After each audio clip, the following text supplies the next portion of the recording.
मैं 60,000 युआन की सैलरी कमाता था और पूरा पैसा अपनी सगी माँ लियू मेई को मैनेज करने के लिए दे देता था। लेकिन नतीजा ये होता था कि हमारे घर में हर दिन बस टोफू और पत्ता गोभी ही बनती थी। मेरी पत्नी के पास तो सैनिटरी पैड खरीदने तक के पैसे नहीं होते थे। एक दिन मैं खाने की टेबल पर बैठकर खाने की शिकायत करने लगता हूँ, जिस पर मेरी पत्नी आंखें लाल करते हुए दुख भरे अंदाज में मुझसे कहती है, माँ हर महीने मुझे सिर्फ 300 युआन खर्च के लिए देती हैं। इन कुछ चीजों का खाना मिल जाना भी बहुत बड़ी बात है। यह सुनते ही मैं तुरंत ऊंची आवाज में उसे डांटने लगता हूँ। माँ तो कहती हैं कि वो हर महीने तुम्हें 30,000 युआन देती हैं। क्या तुम वो सारा पैसा अपने मायके भेज देती हो? जिस पर वह सिर उठाती है और उसकी आंखों में गहरी निराशा साफ दिखाई देती है। 30,000? मैंने तो वो पैसे कभी देखे तक नहीं। उस पल मुझे अचानक एहसास हुआ कि मेरी 60,000 युआन की सैलरी का असली ठिकाना शायद मेरी सोच से कहीं ज्यादा कॉम्प्लिकेटेड है। मेरा नाम लिहाओ है और मेरी महीने की सैलरी 60,000 युआन है। मैं अपनी पूरी सैलरी अपनी माँ लियू मेई को दे देता हूँ। मेरे पिता हमेशा कहते हैं कि जवान लोग फिजूल खर्ची करते हैं, इसलिए माँ हमारे छोटे से परिवार की भलाई के लिए हमारे पैसे एक साथ मैनेज करती हैं। मैं इस सब बात पर भरोसा करता था और मेरी पत्नी झोंग्यू ने भी कभी इसका विरोध नहीं किया। आज जब मैं घर लौटता हूँ तब झोंग्यू पहले ही खाना टेबल पर लगा चुकी होती है।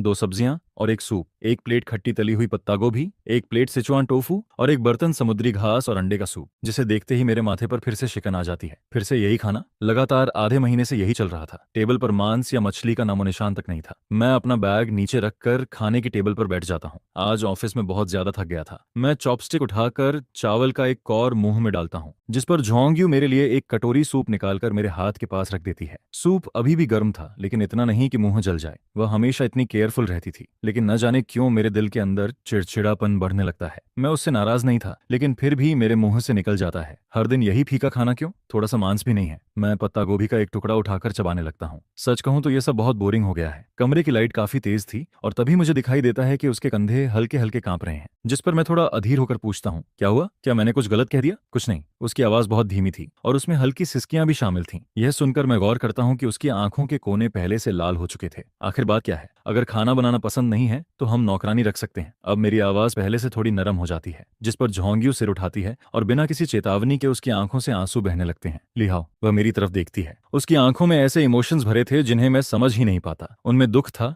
थकान थी और साथ ही गहरी निराशा भी थी। तुम्हारी माँ हर महीने मुझे सिर्फ 300 युआन खर्च के लिए देती हैं। क्या? मुझे लगा जैसे मैंने गलत सुन लिया हो। 300 युआन? वह दोबारा वही बात कहती है। उसकी आवाज ऊंची नहीं थी, लेकिन मेरे कानों में वह किसी बम की तरह फटती है। इन पैसों में तो सिर्फ पत्ता गोभी खरीदना भी मुश्किल है। मैं पूरी तरह सन्न रह जाता हूँ। 300 युआन? ऐसा कैसे हो सकता है? मेरी माँ लियू मेई, जो हर समय सब कुछ बेटे के लिए कहती रहती हैं, वो सिर्फ 300 युआन देती हैं? यह नामुमकिन है। मेरे मुंह से अपने आप निकल जाता है। माँ तो कहती हैं कि हर महीने तुम्हें 30,000 युआन देती हैं। मुझे वह दिन साफ याद था जब मैंने अपना सैलरी कार्ड माँ को दिया था। तब हम तीनों वहीं मौजूद थे। माँ ने झोंग्यू का हाथ पकड़कर साफ साफ कहा था, श्याओहाओ की सैलरी माँ संभालेगी। हर महीने माँ श्याओयू के कार्ड में 30,000 युआन ट्रांसफर करेगी ताकि घर का खर्च चल सके। बाकी पैसा माँ तुम दोनों के लिए सेव करेगी। आगे बड़ा घर लेना होगा, बच्चे होंगे, पैसे की जरूरत पड़ेगी। उस समय झोंग्यू ने भी सिर हिलाया था, इसलिए मैं हमेशा मानता रहा कि माँ मुझसे झूठ नहीं बोल सकती। लेकिन अब झोंग्यू मुझे देखकर एक बेहद दर्द भरी मुस्कान देती है, जिस पर वह कहती है, 30,000 युआन? मैंने तो कभी देखे ही नहीं। मैं लगातार उसके चेहरे को देखता रहता हूँ, शायद कोई झूठ पकड़ लूं, लेकिन वहां सिर्फ दुख ही दिखाई देता है। और तभी मुझे एहसास होता है कि झोंग्यू ने बहुत लंबे समय से नए कपड़े नहीं खरीदे थे। उसके पैरों में अब भी वही जूते थे जो हमारी शादी के समय थे। उसकी ड्रेसिंग टेबल पर सिर्फ एक सस्ती सी क्रीम रखी थी जो लगभग खत्म होने वाली थी। पहले मैं सोचता था कि वह बहुत बचत करने वाली लड़की है, लेकिन अब मुझे समझ आता है कि वह बचत नहीं थी, वह गरीबी थी, और वह गरीबी मैंने खुद उसके लिए पैदा की थी। यह सोचकर मेरा दिल किसी अदृश्य हाथ से दबाया जाता है और मुझे सांस लेना तक मुश्किल लगने लगता है। मैं टेबल पर रखे उन साधारण व्यंजनों को देखता हूँ जो अचानक बेहद चुभने लगते हैं। पिछले आधे महीने का हर निवाला अब मुझे एक थप्पड़ जैसा फील होने लगता है। गुस्सा, पछतावा और धोखा खाए जाने की ठंडक एक साथ मेरे पूरे शरीर में फैल जाती है। ठीक है, मैं अभी माँ को फोन करता हूँ। मेरी उंगलियां कांप रही थीं और मैं फोन अनलॉक तक ठीक से नहीं कर पा रहा था। फोन मत करो। यह सुनकर मैं उसकी तरफ देखता हूँ। उसने अपने आंसू पोंछ दिए थे, लेकिन उसकी आंखों में अब सिर्फ सुन्न कर देने वाली शांति बची थी। कोई फायदा नहीं होगा, माँ कभी नहीं मानेंगी। उसकी बात मेरे ऊपर ठंडे पानी की बाल्टी की तरह गिरती है और फिर मैं धीरे धीरे शांत होने लगता हूँ। वह सही कह रही थी। मेरी माँ के स्वभाव को देखते हुए वह कभी सच स्वीकार नहीं करेंगी। वह उल्टा यही कहेंगी कि झोंग्यू घर में फूट डाल रही है, और फिर हमेशा की तरह एक बड़ा झगड़ा होगा जिसमें मैं बीच में फंस जाऊंगा और शायद पहले की तरह फिर माँ का ही पक्ष ले लूंगा। यह सोचकर मैं थके हुए अंदाज में कुर्सी पर बैठ जाता हूँ। फोन की स्क्रीन अब भी जल रही थी। उस पर माँ का नंबर दिखाई दे रहा था, वही नंबर जिस पर मैंने हमेशा सबसे ज्यादा भरोसा किया था। मुझे सब कुछ बताओ, मैं भारी आवाज में झोंगियों से कहता हूँ, जिस पर वह काफी देर तक चुप रहती है, जैसे उन दुख भरे दिनों को याद कर रही हो। जिस महीने के बाद तुमने सैलरी कार्ड माँ को दिया था, उसके अगले महीने से हर महीने की पहली तारीख को माँ समय पर आ जाती थी, लेकिन बैंक ट्रांसफर नहीं करती थी। वो मुझे सिर्फ 300 युआन कैश देती थी। माँ कहती थी कि अगर कार्ड में 30,000 युआन होंगे तो मैं फिजूल खर्च करूंगी। माँ कहती थी कि वो मुझे एक अच्छी पत्नी बनना सिखा रही हैं। उसकी आवाज में कोई शिकायत नहीं थी, कोई इल्जाम नहीं था। वह बस ऐसे बता रही थी जैसे किसी और की कहानी सुना रही हो, लेकिन उसकी हर बात मेरे दिल को चीरती जा रही थी। हर बार आने पर माँ फ्रिज चेक करती थी। अगर फ्रिज में मांस होता तो कहती थी कि मैं पैसे बर्बाद कर रही हूँ। अगर मैं नए कपड़े खरीदती तो ताने देती थी कि तुम मेहनत से कमाते हो और मैं सिर्फ सजने संवरने में लगी हूँ। इसलिए मैंने बाद में कपड़े खरीदना बंद कर दिया और फ्रिज में भी मांस आना बंद हो गया। मैं कल्पना भी नहीं कर सकता था कि पिछले 2 सालों में उसने कैसी जिंदगी बिताई थी। एक बड़े शहर में सिर्फ 300 युआन लेकर पूरे घर का खर्च चलाना, और मैं 60,000 युआन कमाने वाला उसका पति एक बेवकूफ की तरह इन सब बातों से पूरी तरह अनजान था। तो तुमने मुझे बताया क्यों नहीं? मेरी आवाज कांपने लगती है, जिस पर झोंग्यू मेरी तरफ देखती है। अगर मैं बताती भी तो क्या तुम यकीन करते? तुम यही सोचते कि मैं बेवजह झगड़ा कर रही हूँ। तुम यही कहते कि मैं तुम्हारी माँ को पसंद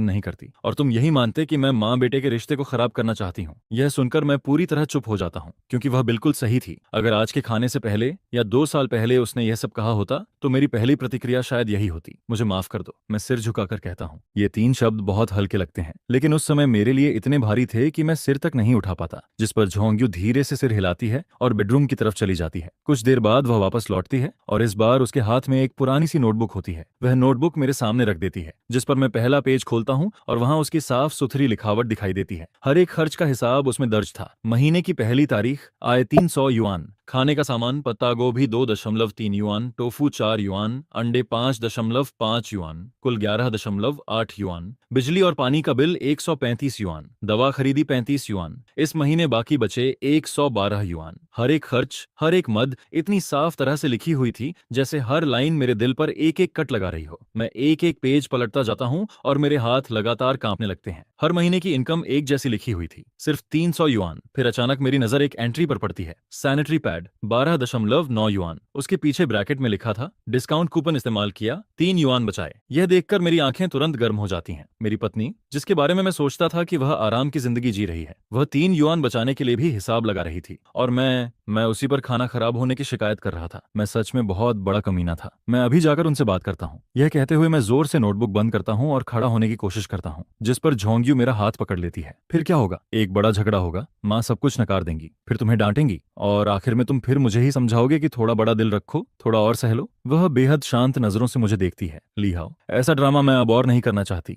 यह सुनकर मैं पूरी तरह चुप हो जाता हूँ। हाँ, फिर क्या होगा? मेरे पास कोई सबूत नहीं था। इस नोटबुक को भी माँ नकली बता सकती थी, कह सकती थी कि झोंग्यू ने सब कुछ खुद बनाया है। मैं आखिर उनसे सवाल किस आधार पर करता? तो फिर क्या करें? जिंदगी में पहली बार मैं खुद को इतना बेबस फील करता हूँ। जिस पर झोंग्यू धीरे से मेरा हाथ छोड़ देती है। फिर वह शांत आवाज में कहती है, अगर तुम सच में इस समस्या को हल करना चाहते हो तो अभी कोई जल्दबाजी मत करो। मैं उसकी तरफ देखता हूँ। अब उसकी आंखों में आंसू नहीं थे, वहां सिर्फ एक गहरी और स्थिर शांति थी। पिछले 2 सालों की तकलीफों ने शायद उसके अंदर लोहे जैसी मजबूती पैदा कर दी थी। कल से सब कुछ पहले जैसा ही रहेगा। तुम ऐसे बर्ताव करोगे जैसे तुम्हें कुछ पता ही नहीं है। माँ जो कहेंगी तुम वही मानोगे, लेकिन तुम्हें सबूत जुटाने होंगे।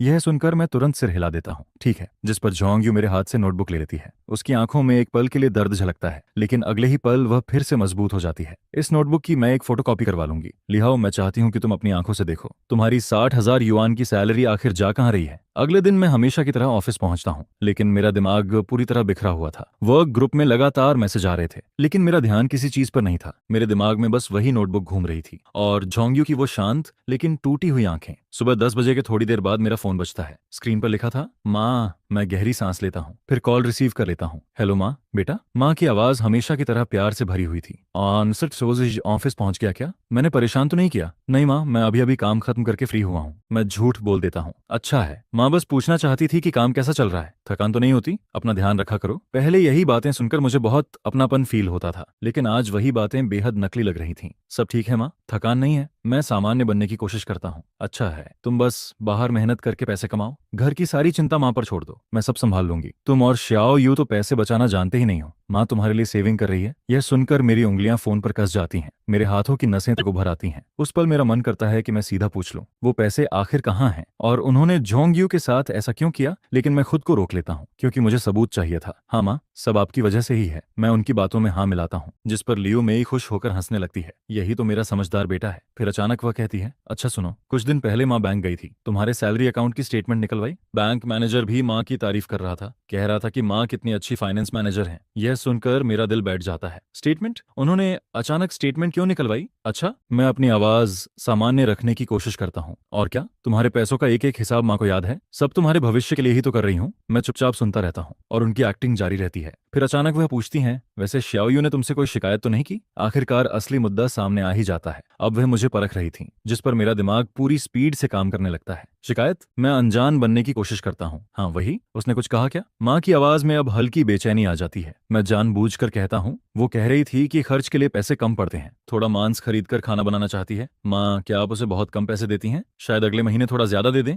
मैं जानबूझकर गेंद उनकी तरफ उछाल देता हूँ और इंतजार करने लगता हूँ कि वह क्या कहेंगी। क्या? लियू मेई की आवाज अचानक तेज हो जाती है। कम पैसे? मैं हर महीने उसे 30,000 युआन देती हूँ। और कितना चाहिए उसे? बेटा, मैं तुझे सच बता रही हूँ, तेरी पत्नी बहुत लालची है, पैसे पानी की तरह उड़ाती है। तू उस पर नजर रखा कर, कहीं ऐसा ना हो कि वो सारे पैसे अपने मायके भेज रही हो। उसका झूठ बोलने का तरीका इतना सहज था कि रोंगटे खड़े हो जाएं। अगर मैंने पिछली रात वो नोटबुक नहीं देखी होती तो शायद इस वक्त मैं उसकी बातों पर यकीन कर चुका होता और जोंग यू पर शक करने लगता। मेरे पूरे शरीर में ठंडक दौड़ जाती है। और सुन, तेरे पैसों को माँ हाथ तक नहीं लगाती, सब संभाल कर रखती हूँ। फिर अचानक वह कहती है, वैसे तुम्हारा छोटा भाई ली, वे जल्द शादी करने वाला है। घर के डाउन पेमेंट में अभी थोड़े पैसे कम पड़ रहे हैं। तेरे पिता और मैं तो अपनी पेंशन तक लगाने को तैयार हैं। लीवे का नाम सुनते ही मेरे अंदर एक बेहद बुरा एहसास उठता है, जैसे कोई बड़ा सच सामने आने वाला हो। ठीक है माँ, मैं उससे बात कर लूंगा। इतना कहकर मैं जल्दी से कॉल काट देता हूँ। फोन बंद होने के बाद मैं पूरे 5 मिनट तक कुर्सी पर बैठा रह जाता हूँ। फिर एक बैंकिंग ऐप खोलता हूँ, एक ऐसा ऐप जिसे मैं लगभग कभी इस्तेमाल नहीं करता था। उस अकाउंट का पासवर्ड माँ को भी पता था और मुझे भी। मैं लॉग इन करता हूँ और अगले ही पल मेरी सांस अटक जाती है। Balance 3215.8 yuan. मेरा दिल धीरे धीरे डूबने लगता है। मैं ट्रांजैक्शन हिस्ट्री खोलता हूँ और एक एक लाइन नीचे स्क्रॉल करने लगता हूँ। हर महीने की 5 तारीख को 60,000 युआन सैलरी आती थी और फिर हर महीने की 6 तारीख को ठीक 57,000 युआन ट्रांसफर हो जाते थे। रिसीवर का नाम देखकर मेरी आंखें फैल जाती हैं। लीवेई, मेरा सगा छोटा भाई। मैं और नीचे स्क्रॉल करता हूँ और एक दूसरी ट्रांजैक्शन दिखाई देती है। हर महीने 6 तारीख को 3,000 युआन। रिसीवर लियू मेई, मेरी माँ। मैं लगातार नीचे देखता जाता हूँ, लेकिन कहीं भी जोंग के नाम एक युआन तक ट्रांसफर नहीं हुआ था। तथाकथित 30,000 युआन खर्चा शुरू से आखिर तक एक सफेद झूठ था और मैं, इस परिवार का कमाने वाला इंसान, पिछले 2 सालों से एक मजाक बनकर जी रहा था। शाम को जब मैं घर लौटता हूँ तब लिविंग रूम की लाइट जल रही होती है। जोंग सोफे पर बैठी थी, टीवी बंद था और वह चुपचाप मेरा इंतजार कर रही थी। मुझे घर के अंदर आते देख वह तुरंत खड़ी हो जाती है। आप आ गए? मैं उसके सामने जाकर रुक जाता हूँ, लेकिन मेरे मुंह से एक शब्द भी नहीं निकलता, जिस पर मैं चुपचाप अपना फोन उसकी तरफ बढ़ा देता हूँ। फोन की स्क्रीन अब भी बैंक ट्रांजैक्शन हिस्ट्री पर ही रुकी हुई थी। वो ट्रांसफर की लाइनें इतनी चुभने वाली थीं जैसे हर एंट्री मेरे दिल में सुई की तरह घुस रही हो। जोंग फोन लेती है और सिर झुकाकर ध्यान से देखने लगती है। वह एक एक पेज स्क्रॉल करती जाती है, जिस पर पूरे लिविंग रूम में डरावनी खामोशी छा जाती है। सिर्फ स्क्रीन स्क्रॉल होने की हल्की सी आवाज सुनाई दे रही थी। मैं नहीं जानता था कि इस वक्त वह क्या सोच रही है, गुस्सा, दुख या फिर पहले से सब जान लेने की वजह से पैदा हुई सुन्नता। आखिरकार वह सब कुछ देख लेती है, फिर स्क्रीन बंद करके धीरे से फोन सेंटर टेबल पर रख देती है। इसके बाद वह सिर उठाकर मेरी तरफ देखती है, लेकिन उसकी आंखों में वैसी कोई भावना नहीं थी जैसी मैं सोच रहा था। वहां सिर्फ गहरी शांति थी। अब आपने सब कुछ देख लिया ना? मैं धीरे से सिर हिला देता हूँ। मेरा गला कस जाता है। मुझे माफ कर दो। इन 3 शब्दों के अलावा मेरे पास कहने के लिए कुछ भी नहीं था। पिछले 2 सालों में उसने जितना सहा था उसके सामने मेरी माफी की कोई कीमत नहीं थी। जिस पर जोंग फिर से सिर हिलाती है। लिहाओ, अब माफी मांगने से कुछ नहीं होगा, हमें वो सब वापस लेना होगा जो हमारा है। मैं गंभीरता से सिर हिलाता हूँ। तुम बताओ हमें क्या करना चाहिए? इस पल मैंने पूरा फैसला उसी पर छोड़ दिया था, क्योंकि अब मुझे समझ आ चुका था। मैं अपनी माँ लियू मेई को उतना नहीं जानता था जितना जोंग जानती थी। 20 साल से ज्यादा समय से बनी मेरी सारी सोच आज टूट चुकी थी। जिस पर जोंग खिड़की के पास जाकर बाहर रात के अंधेरे को देखने लगती है। बैंक स्टेटमेंट एक सबूत है, लेकिन अभी भी काफी नहीं है। माँ कह सकती हैं कि तुम्हारी मर्जी से पैसे ली वेई को दिए गए थे। वो ये भी कह सकती हैं कि अकाउंट का पासवर्ड तुम्हें खुद उन्हें दिया था और उन्होंने सिर्फ तुम्हारे कहने पर ट्रांसफर किया। उसकी हर बात बिल्कुल सही जगह पर लग रही थी, क्योंकि मेरी माँ सच में ऐसा ही कर सकती थी। खुद को बचाने के लिए वह कुछ भी कह सकती थी। तो फिर हमें क्या करना होगा? मैं बेचैन होकर पूछता हूँ, जिस पर जोंग मेरी तरफ मुड़ती है। उसकी आंखों में एक दृढ़ चमक दिखाई देती है। हमें ऐसा सबूत चाहिए जिसे वो किसी भी हालत में झुठला न सके। मैं तुरंत समझ नहीं पाता। कैसा सबूत? जिस पर वह धीरे से कहती है, ऐसा सबूत जिसमें वो खुद अपने मुंह से सारी बात कबूल करें। रिकॉर्डिंग। यह सुनते ही मैं तुरंत समझ जाता हूँ, यही सबसे अच्छा तरीका था। इस बार हमें उनसे खुद कहलवाना होगा कि उन्होंने तुम्हारी 60,000 युआन सैलरी का क्या किया। मैं चाहती हूँ कि वो खुद हर महीने वाले 30,000 युआन के झूठ को अपने हाथों से तोड़ें। मैं अपनी पत्नी को देखता हूँ और अचानक मुझे लगता है कि वह पहले वाली जोंग यू नहीं रही। वह लड़की जो हमेशा शांत रहती थी, कम बोलती थी, अब जैसे उसके ऊपर एक मजबूत कवच बन चुका था। लेकिन मैं जानता था यह बदलाव एक रात में नहीं आया, 2 साल, 700 से ज्यादा दिन और रात, अनगिनत अपमान, अनगिनत तकलीफें, इन्होंने मिलकर उसे इतना मजबूत बनाया था। मेरे दिल में अपराध बोध के साथ साथ उसके लिए सम्मान भी पैदा होने लगता है, और उससे भी ज्यादा दर्द। ठीक है, मैं आगे बढ़कर उसके ठंडे हाथों को अपने हाथों में पकड़ लेता हूँ। इस बार मैं तुम्हारी बात मानूंगा, हम दोनों मिलकर इस मामले को हमेशा के लिए खत्म करेंगे। अगले महीने की पहली तारीख आने में सिर्फ 3 दिन बाकी थे, और इन 3 दिनों में मैं और जोंग्यू आने वाले मुकाबले की तैयारी करते रहते हैं। अगली सुबह मैं ऑफिस में जरूरी काम का बहाना बनाकर आधे दिन की छुट्टी ले लेता हूँ, लेकिन ऑफिस नहीं जाता, सीधे इलेक्ट्रॉनिक्स मार्केट पहुंच जाता हूँ। वहां से मैं एक नया वॉइस रिकॉर्डर खरीदता हूँ, साथ ही एक बहुत छोटा हिडन कैमरा भी खरीदता हूँ, जो देखने में किराए में एक पावर बैंक जैसा लगता था, क्योंकि इस बार हमें कोई गलती नहीं करनी थी। जब मैं घर लौटता हूँ तब जोंग्यू सफाई कर रही होती है। पूरा घर चमक रहा था, जैसे किसी खास मौके का इंतजार कर रहा हो। मैं उसे सारा सामान दिखाता हूँ, जिस पर वह सब कुछ ध्यान से चेक करती है, फिर सिर हिला देती है। रिकॉर्डर सेंटर टेबल पर फूलदान के अंदर रहेगा और कैमरा टीवी के पास रखा जाएगा। उसका एंगल सीधे सोफे की तरफ होगा। वह पूरी प्लानिंग समझाती है और हर छोटी बड़ी डिटेल को ध्यान में रखती है। अगले 3 दिनों तक हम कई बार रिहर्सल करते हैं, माँ के घर में आने से लेकर बैठने तक। वो क्या कह सकती हैं, हम कैसे जवाब देंगे, हर चीज पहले से तय कर ली जाती है, जिस पर झोंग्यू मुझे खास तौर पर समझाती है, उस दिन तुम्हें ज्यादा एक्टिंग करने की जरूरत नहीं है, तुम हमेशा की तरह ऑफिस से घर लौटना। अगर तुम जरूरत से ज्यादा अलग बर्ताव करोगे तो माँ को शक हो जाएगा। तुम बस ऐसे व्यवहार करना जैसे अभी अभी तुम्हें सच पता चला हो, और तुम गुस्से में उनसे सवाल पूछ रहे हो। मैं वही बहू बनूंगी जो दुखी है, लेकिन खुलकर विरोध नहीं कर पा रही। तुम्हारा काम होगा गुस्सा दिखाना और उनकी भावनाओं को भड़काना। मेरा काम होगा कमजोर दिखना, ताकि वो खुद को जीतता हुआ समझें और घमंड में सारी सच्चाई बोल दें। मैं उसे देखता रहता हूँ। उसकी इंसानी सोच को समझने की क्षमता मुझे हैरान कर रही थी। लेकिन फिर मुझे याद आता है, उसे यह सब मेरी माँ ने ही सिखाया था, 2 सालों की यातना देकर। तुमने बहुत कुछ सहा है, मैं धीरे से कहता हूँ, जिस पर झोंग्यू कुछ नहीं बोलती, बस चुपचाप दूसरी तरफ देखने लगती है। समय धीरे धीरे बीतता है और आखिरकार फैसला करने वाला दिन आ जाता है। महीने की पहली तारीख। सुबह से ही मेरा मन बेचैन था। मैं ऑफिस में बैठा था, लेकिन मेरा ध्यान बार बार फोन पर जा रहा था। सुबह 9:58 पर झोंग्यूए का मैसेज आता है। उसमें सिर्फ एक शब्द लिखा था, आ गई। यह देखते ही मैं तुरंत अपने मैनेजर से इमरजेंसी का बहाना बनाता हूँ और ऑफिस से निकल जाता हूँ। लेकिन मैं सीधे घर नहीं जाता, क्योंकि मैं सही समय का इंतजार कर रहा था। करीब 20 मिनट बाद मुझे अपनी माँ लियो मेई दिखाई देती हैं। उनके हाथ में सस्ते कपड़े का एक बैग था और वह आराम से हमारी बिल्डिंग के अंदर चली जाती हैं। मैं गहरी सांस लेता हूँ, फिर कार स्टार्ट कर देता हूँ। मैंने समय पहले से गिना हुआ था। घर पहुंचने के बाद कुछ देर में वह झोंग्यू को ताने देना शुरू करेंगी, फिर धीरे धीरे उनका मूड चढ़ेगा और लगभग 15 मिनट बाद वह सबसे ज्यादा खुलकर बोलेंगी। मुझे ठीक उसी समय घर पहुंचना था, ताकि ऐसा लगे जैसे मैं गलती से यह सब सुन रहा हूँ। कार पार्किंग में खड़ी थी और मैं अंदर बैठकर घड़ी की सुइयों को देखता रहता हूँ। मेरा दिल लगातार तेज धड़क रहा था, क्योंकि जिंदगी में पहली बार मैं अपनी माँ के खिलाफ खड़ा होने जा रहा था, और वह भी इस तरह। 15 मिनट पूरे होते हैं। मैं अपने कपड़े ठीक करता हूँ ताकि मैं ऑफिस से थका हुआ लौटता हुआ लगूं। फिर लिफ्ट में चढ़कर ऊपर पहुंच जाता हूँ। जैसे ही मैं घर के दरवाजे के पास पहुंचता हूँ, मुझे अंदर से माँ की आवाज सुनाई देती है, तुझे 300 युआन देती हूँ, यही तेरे लिए बहुत बड़ी बात है, और तू ली हाउ से मेरी शिकायत करने की हिम्मत करती है। सुन ले जोंग्यू, हमारे लिए परिवार का पैसा पेड़ों पर नहीं उगता। मैं चाबी निकालता हूँ। शुरू में मेरे हाथ हल्के कांप रहे थे, लेकिन जैसे ही चाबी लॉक में जाती है, मेरे हाथ स्थिर हो जाते हैं और मेरी आंखें ठंडी पड़ जाती हैं। असली खेल अब शुरू होने वाला था। मैं दरवाजा खोलकर अंदर चला जाता हूँ। माँ, आप क्या कह रही हैं? मेरी आवाज सुनते ही पूरा कमरा शांत हो जाता है। टेबल पर 300 युआन के नोट रखे हुए थे, जो बेहद चुभने वाले लग रहे थे। लियो मेई एक पल के लिए साफ घबरा जाती हैं। उनके चेहरे पर मौजूद गुस्सा अभी पूरी तरह गायब भी नहीं हुआ था, जिसकी वजह से उनका चेहरा और अजीब लग रहा था। बेटा, तू इस वक्त घर कैसे आ गया? उनकी आंखों में घबराहट साफ दिखाई देती है, जिस पर मैं अपना बैग जोर से दरवाजे के पास फेंक देता हूँ। अगर मैं घर नहीं आता तो आपकी ये बातें कैसे सुन पाता? 300 युआन, क्या यही वो 30,000 युआन का खर्चा है जिसके बारे में माँ कहती थी? मेरी आवाज दबे हुए गुस्से से भरी हुई होती है, जिस पर लियो मेई का चेहरा तुरंत बदल जाता है, लेकिन वह बहुत जल्दी खुद को संभाल लेती है। आखिर वह एक अनुभवी खिलाड़ी होती है। बेटा, तुम बिल्कुल सही समय पर आए हो। तुम्हें अपनी इस बीवी को ठीक से कंट्रोल करना चाहिए। जिस पर वह जोंग्यू की तरफ उंगली करके उल्टा उसी पर इल्जाम लगाना शुरू कर देती है। मैं हर महीने इसे 30,000 युआन देती हूँ, लेकिन ये ऐसा खर्च करती है कि कुछ ही दिनों में सब खत्म हो जाता है। इस महीने फिर मेरे पास पैसे मांगने आ गई, जिस पर गुस्से में मैंने इसे पहले सिर्फ 300 300 युआन दिए ताकि इसे सबक मिले और ये बचत करना सीखे। लेकिन किसे पता था कि ये जाकर तुम्हारे पास मेरी शिकायत कर देगी। ऐसी औरत का दिल बहुत खराब होता है। ये सिर्फ माँ बेटे के रिश्ते में दरार डालना चाहती है। उसकी बातें इतनी स्मूथ और बिना किसी कमी के निकलती हैं कि अगर मैंने बैंक स्टेटमेंट न देखा होता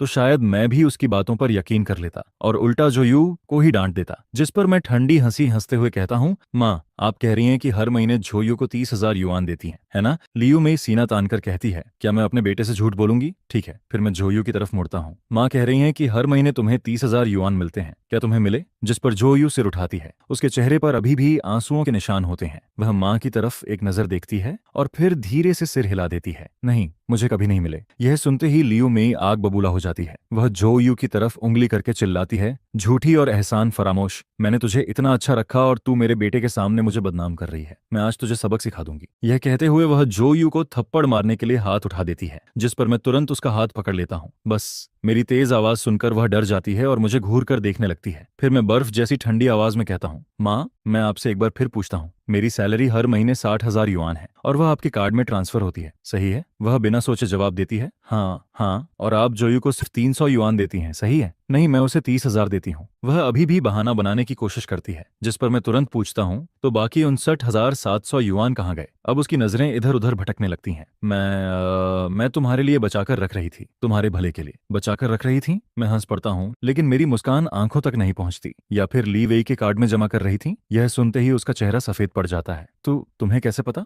यह बात उसके मुंह से अनजाने में निकल जाती है और अगले ही पल उसे एहसास हो जाता है कि उससे गलती हो गई है, जिस पर वह तुरंत अपना मुंह बंद कर लेती है। पूरा लिविंग रूम एकदम शांत हो जाता है। टीवी के पास रखा पावर बैंक जैसा दिखने वाला छुपा हुआ कैमरा लाल लाइट के साथ चमक रहा होता है और सेंटर टेबल पर रखा पेन रिकॉर्डर भी लगातार रिकॉर्डिंग कर रहा होता है। मैं अपनी माँ का पीला पड़ चुका चेहरा देखता हूँ, लेकिन मेरे दिल में जीत की कोई खुशी नहीं होती, सिर्फ एक गहरा दुख होता है। फिर मैं उसका हाथ छोड़ते हुए धीरे धीरे पूछता हूँ, माँ आपके दिल में मैं और झोयू आखिर हैं क्या? यह सुनकर पहली बार उसके चेहरे पर असली घबराहट दिखाई देती है। क्या मतलब है क्या? वह अपनी घबराहट छिपाने के लिए आवाज ऊंची करती है, तू मेरा बेटा है, मैंने तुझे जन्म दिया है। जिस पर वह अपना पुराना इमोशनल कार्ड खेलना शुरू कर देती है। मैं जो भी करती हूँ तुम्हारे भले के लिए करती हूँ, इस परिवार के लिए करती हूँ। मैं ठंडी हंसी हंस देता हूँ। परिवार? यह शब्द उसके मुंह से सुनकर मुझे बेहद व्यंग्यात्मक लगता है। आपके परिवार में सिर्फ आप, पापा और ली वेई हैं, है ना? फिर मैं और जोयू क्या हैं? क्या हम सिर्फ वो एटीएम हैं जिनके पैसों से आप ली वेई को पालती हैं? मेरे हर सवाल उसके दिल पर हथौड़े की तरह पड़ता है,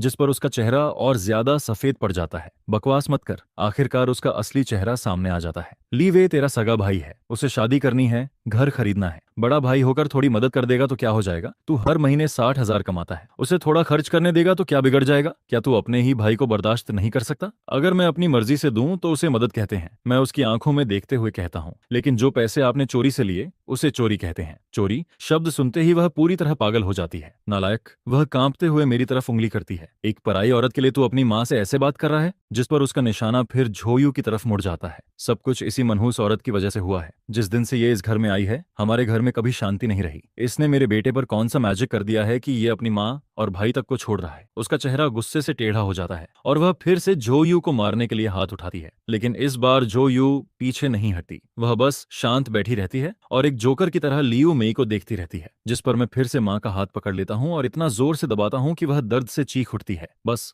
अब मेरी आवाज में जरा भी भावना नहीं बचती। आज के बाद इस घर में आपका स्वागत नहीं है। मेरी बात सुनकर वह पूरी तरह स्तब्ध रह जाती है। शायद उसने कभी नहीं सोचा था कि उसका हमेशा आज्ञाकारी बेटा उससे ऐसे शब्द कहेगा। क्या कहा तूने? दोबारा बोल। मैंने कहा, कृपया इस घर से बाहर जाइए। इसके बाद मैं उसका हाथ पकड़कर दरवाजे की तरफ खींचने लगता हूँ, जिस पर वह रोना धोना शुरू कर देती है। ली हाओ, तू पागल हो गया है क्या? तू मुझे घर से निकाल रहा है? मैं तेरी माँ हूँ। लेकिन मैं दरवाजा खोलकर उसे बिना किसी दया के बाहर धक्का दे देता हूँ। फिर मैं दरवाजे पर खड़ा होकर कहता हूँ, और एक बात, पिछले 2 सालों में मेरे कार्ड से जो भी पैसे आपने लिए हैं, एक एक पैसा वापस चाहिए, वरना हम कोर्ट में मिलेंगे। इसके बाद मैं टीवी शेल्फ और सेंटर टेबल की तरफ इशारा करता हूँ। यहाँ जो कुछ हुआ है सब रिकॉर्ड हो चुका है। यह सुनते ही उसकी चीखें अचानक बंद हो जाती हैं। वह डर से उन डिवाइसेस को देखने लगती है, लेकिन मैं उसे संभलने का मौका नहीं देता और जोर से दरवाजा बंद कर देता हूँ। धड़ाम! और उसी पल पूरी दुनिया जैसे शांत हो जाती है। मैं दरवाजे से टिककर धीरे धीरे नीचे फर्श पर बैठ जाता हूँ, जिस पर जो यू मेरे पास आती है, मेरे सामने बैठती है और मुझे धीरे से गले लगा लेती है। सब खत्म हो गया। वह मेरे कान में फुसफुसाती है, जिस पर मैं अपना सिर उसके कंधे पर रख देता हूँ और आखिरकार मेरी आंखों से आंसू बहने लगते हैं। यह हार नहीं होती, बल्कि 20 साल पुरानी टूटी हुई आस्था से मिली एकमात्र राहत होती है। इसके बाद हम दोनों काफी देर तक फर्श पर बैठे रहते हैं। जब बाहर का आसमान धीरे धीरे अंधेरा होने लगता है तब मैं सिर उठाता हूँ, जिस पर वह मेरे आंसू पोंछती है और मेरे लिए एक गिलास गर्म पानी लेकर आती है। अब बेहतर फील कर रहे हो? Thank you. वह हल्का सा मुस्कुराकर पूछती है। किस बात के लिए?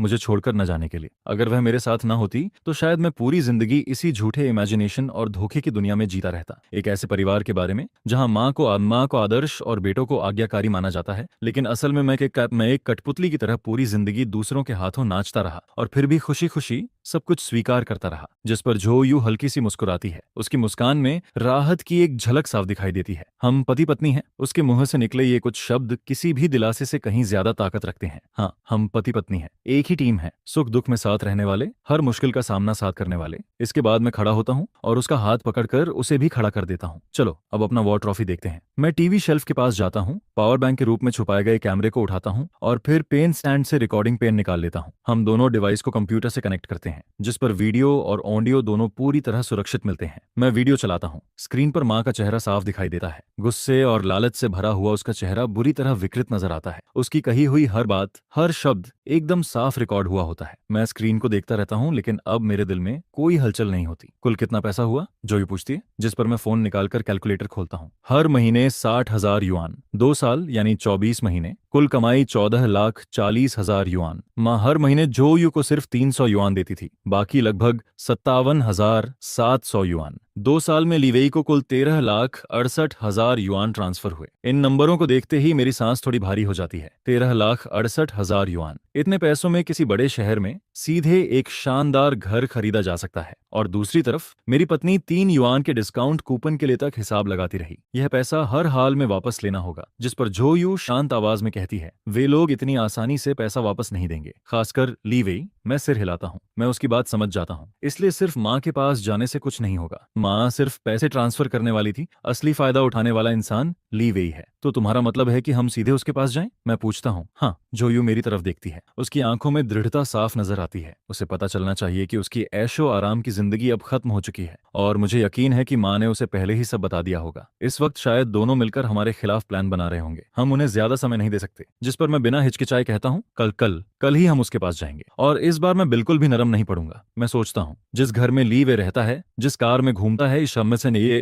शायद वह सब मेरे पैसों से खरीदा गया है। वह आराम से उस जिंदगी का मजा लेता रहा जो असल में मेरी और जोयू की होनी चाहिए थी। अब समय आ गया था कि वह सब कुछ वापस उगले। इसके बाद मैं मैप ऐप खोलता हूँ और लीवे के घर का एड्रेस डालता हूँ। यही वही एड्रेस होता है जिसे पिछली फैमिली गैदरिंग में माँ बड़े गर्व से दिखा रही थी। मेरा छोटा बेटा कितना काबिल है, अपनी शादी के लिए खुद घर खरीद लिया। अब सोचता हूँ तो ये बात बेहद हास्यास्पद लगती है। कल मैं खुद उसके दरवाजे पर जाकर अपना सब कुछ वापस मांगूंगा। अगले दिन रविवार होता है। मैं और जोयू बहुत सुबह उठ जाते हैं, लेकिन आज हम घर पर नाश्ता नहीं करते। जिस पर मैं कार लेकर शहर के सबसे अच्छे कांटोनिस रेस्टोरेंट में पहुंच जाता हूं। हम ढेर सारे डिमसम ऑर्डर करते हैं, श्रिम्प डम्पलिंग, स्यूमई, चिकन फीट और बाकी कई स्पेशल डिशेस। ये सब जोयू के पसंदीदा खाने होते हैं, लेकिन पिछले 2 सालों में उसने इनमें से किसी चीज को हाथ तक नहीं लगाया था। नाश्ता खत्म होने के बाद हम घर वापस नहीं लौटते। मैं सीधे लीवे के घर की तरफ कार मोड़ देता हूँ। वह एक नया और बेहद महंगा रेजिडेंशियल कॉम्प्लेक्स होता है। लिफ्ट में खड़े खड़े मुझे महसूस होता है कि जोयू मेरा हाथ कसकर पकड़ रही है, जिस पर मैं भी उसका हाथ मजबूती से पकड़ लेता हूँ। डरो मत,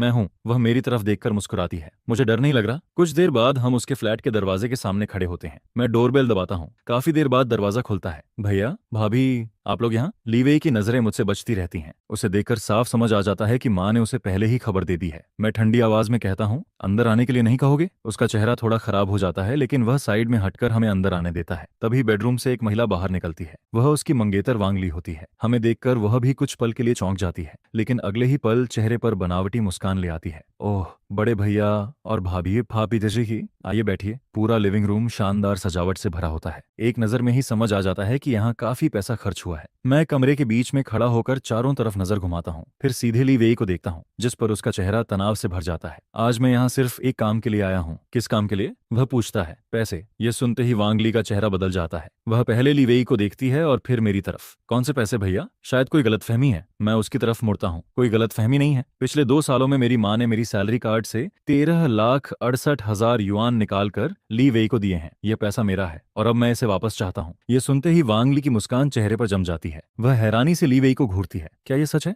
ली वेई का चेहरा सुअर के खून जैसा लाल हो जाता है। वह काफी देर तक हकलाता रहता है, लेकिन कोई जवाब नहीं दे पाता। आखिरकार वह चिल्लाकर कहता है, हाँ तो क्या हुआ? माँ ने मुझे दिए थे, मैंने चोरी नहीं की। आप मेरे बड़े भाई हो, आपका पैसा भी तो परिवार का पैसा है। मैंने थोड़ा इस्तेमाल कर लिया तो क्या हो गया? मैं उसे घूरते हुए पूछता हूँ, तो तुम्हारे हिसाब से तुमने कुछ गलत नहीं किया? मैंने कुछ गलत नहीं किया, वह गर्दन तान कर जवाब देता है, जिस पर मैं सिर हिलाता हूँ। फिर जेब से फोन निकालता हूँ, रिकॉर्डिंग फाइल खोलता हूँ और प्ले बटन दबा देता हूँ। अगले ही पल माँ की घबराई हुई आवाज पूरे कमरे में गूंजने लगती है। क्या मैं वो पैसा लीवे के कार्ड में सेव नहीं कर रही थी? ये आवाज सुनते ही लीवे का चेहरा सफेद पड़ जाता है और वांग ली के चेहरे के भाव तो उससे भी ज्यादा दिलचस्प हो जाते हैं। मैं रिकॉर्डिंग बंद करता हूँ और दोनों की तरफ देखता हूँ। अब क्या मुझे बैंक ट्रांसफर की पूरी स्टेटमेंट भी दिखानी पड़ेगी? ली वेई पूरी तरह पिचक जाता है, जैसे कोई हारा हुआ गुब्बारा, जिस पर मैं आखिरी चेतावनी देता हूँ। 1 हफ्ता, पूरा 13,68,000 युआन मेरे अकाउंट में वापस आ जाना चाहिए, एक भी युआन कम नहीं। अगर 1 हफ्ते बाद पैसा नहीं आया तो ये रिकॉर्डिंग और बैंक स्टेटमेंट 2 जगह भेजे जाएंगे। पहली जगह कोर्ट और दूसरी जगह तुम्हारे होने वाले ससुराल वाले।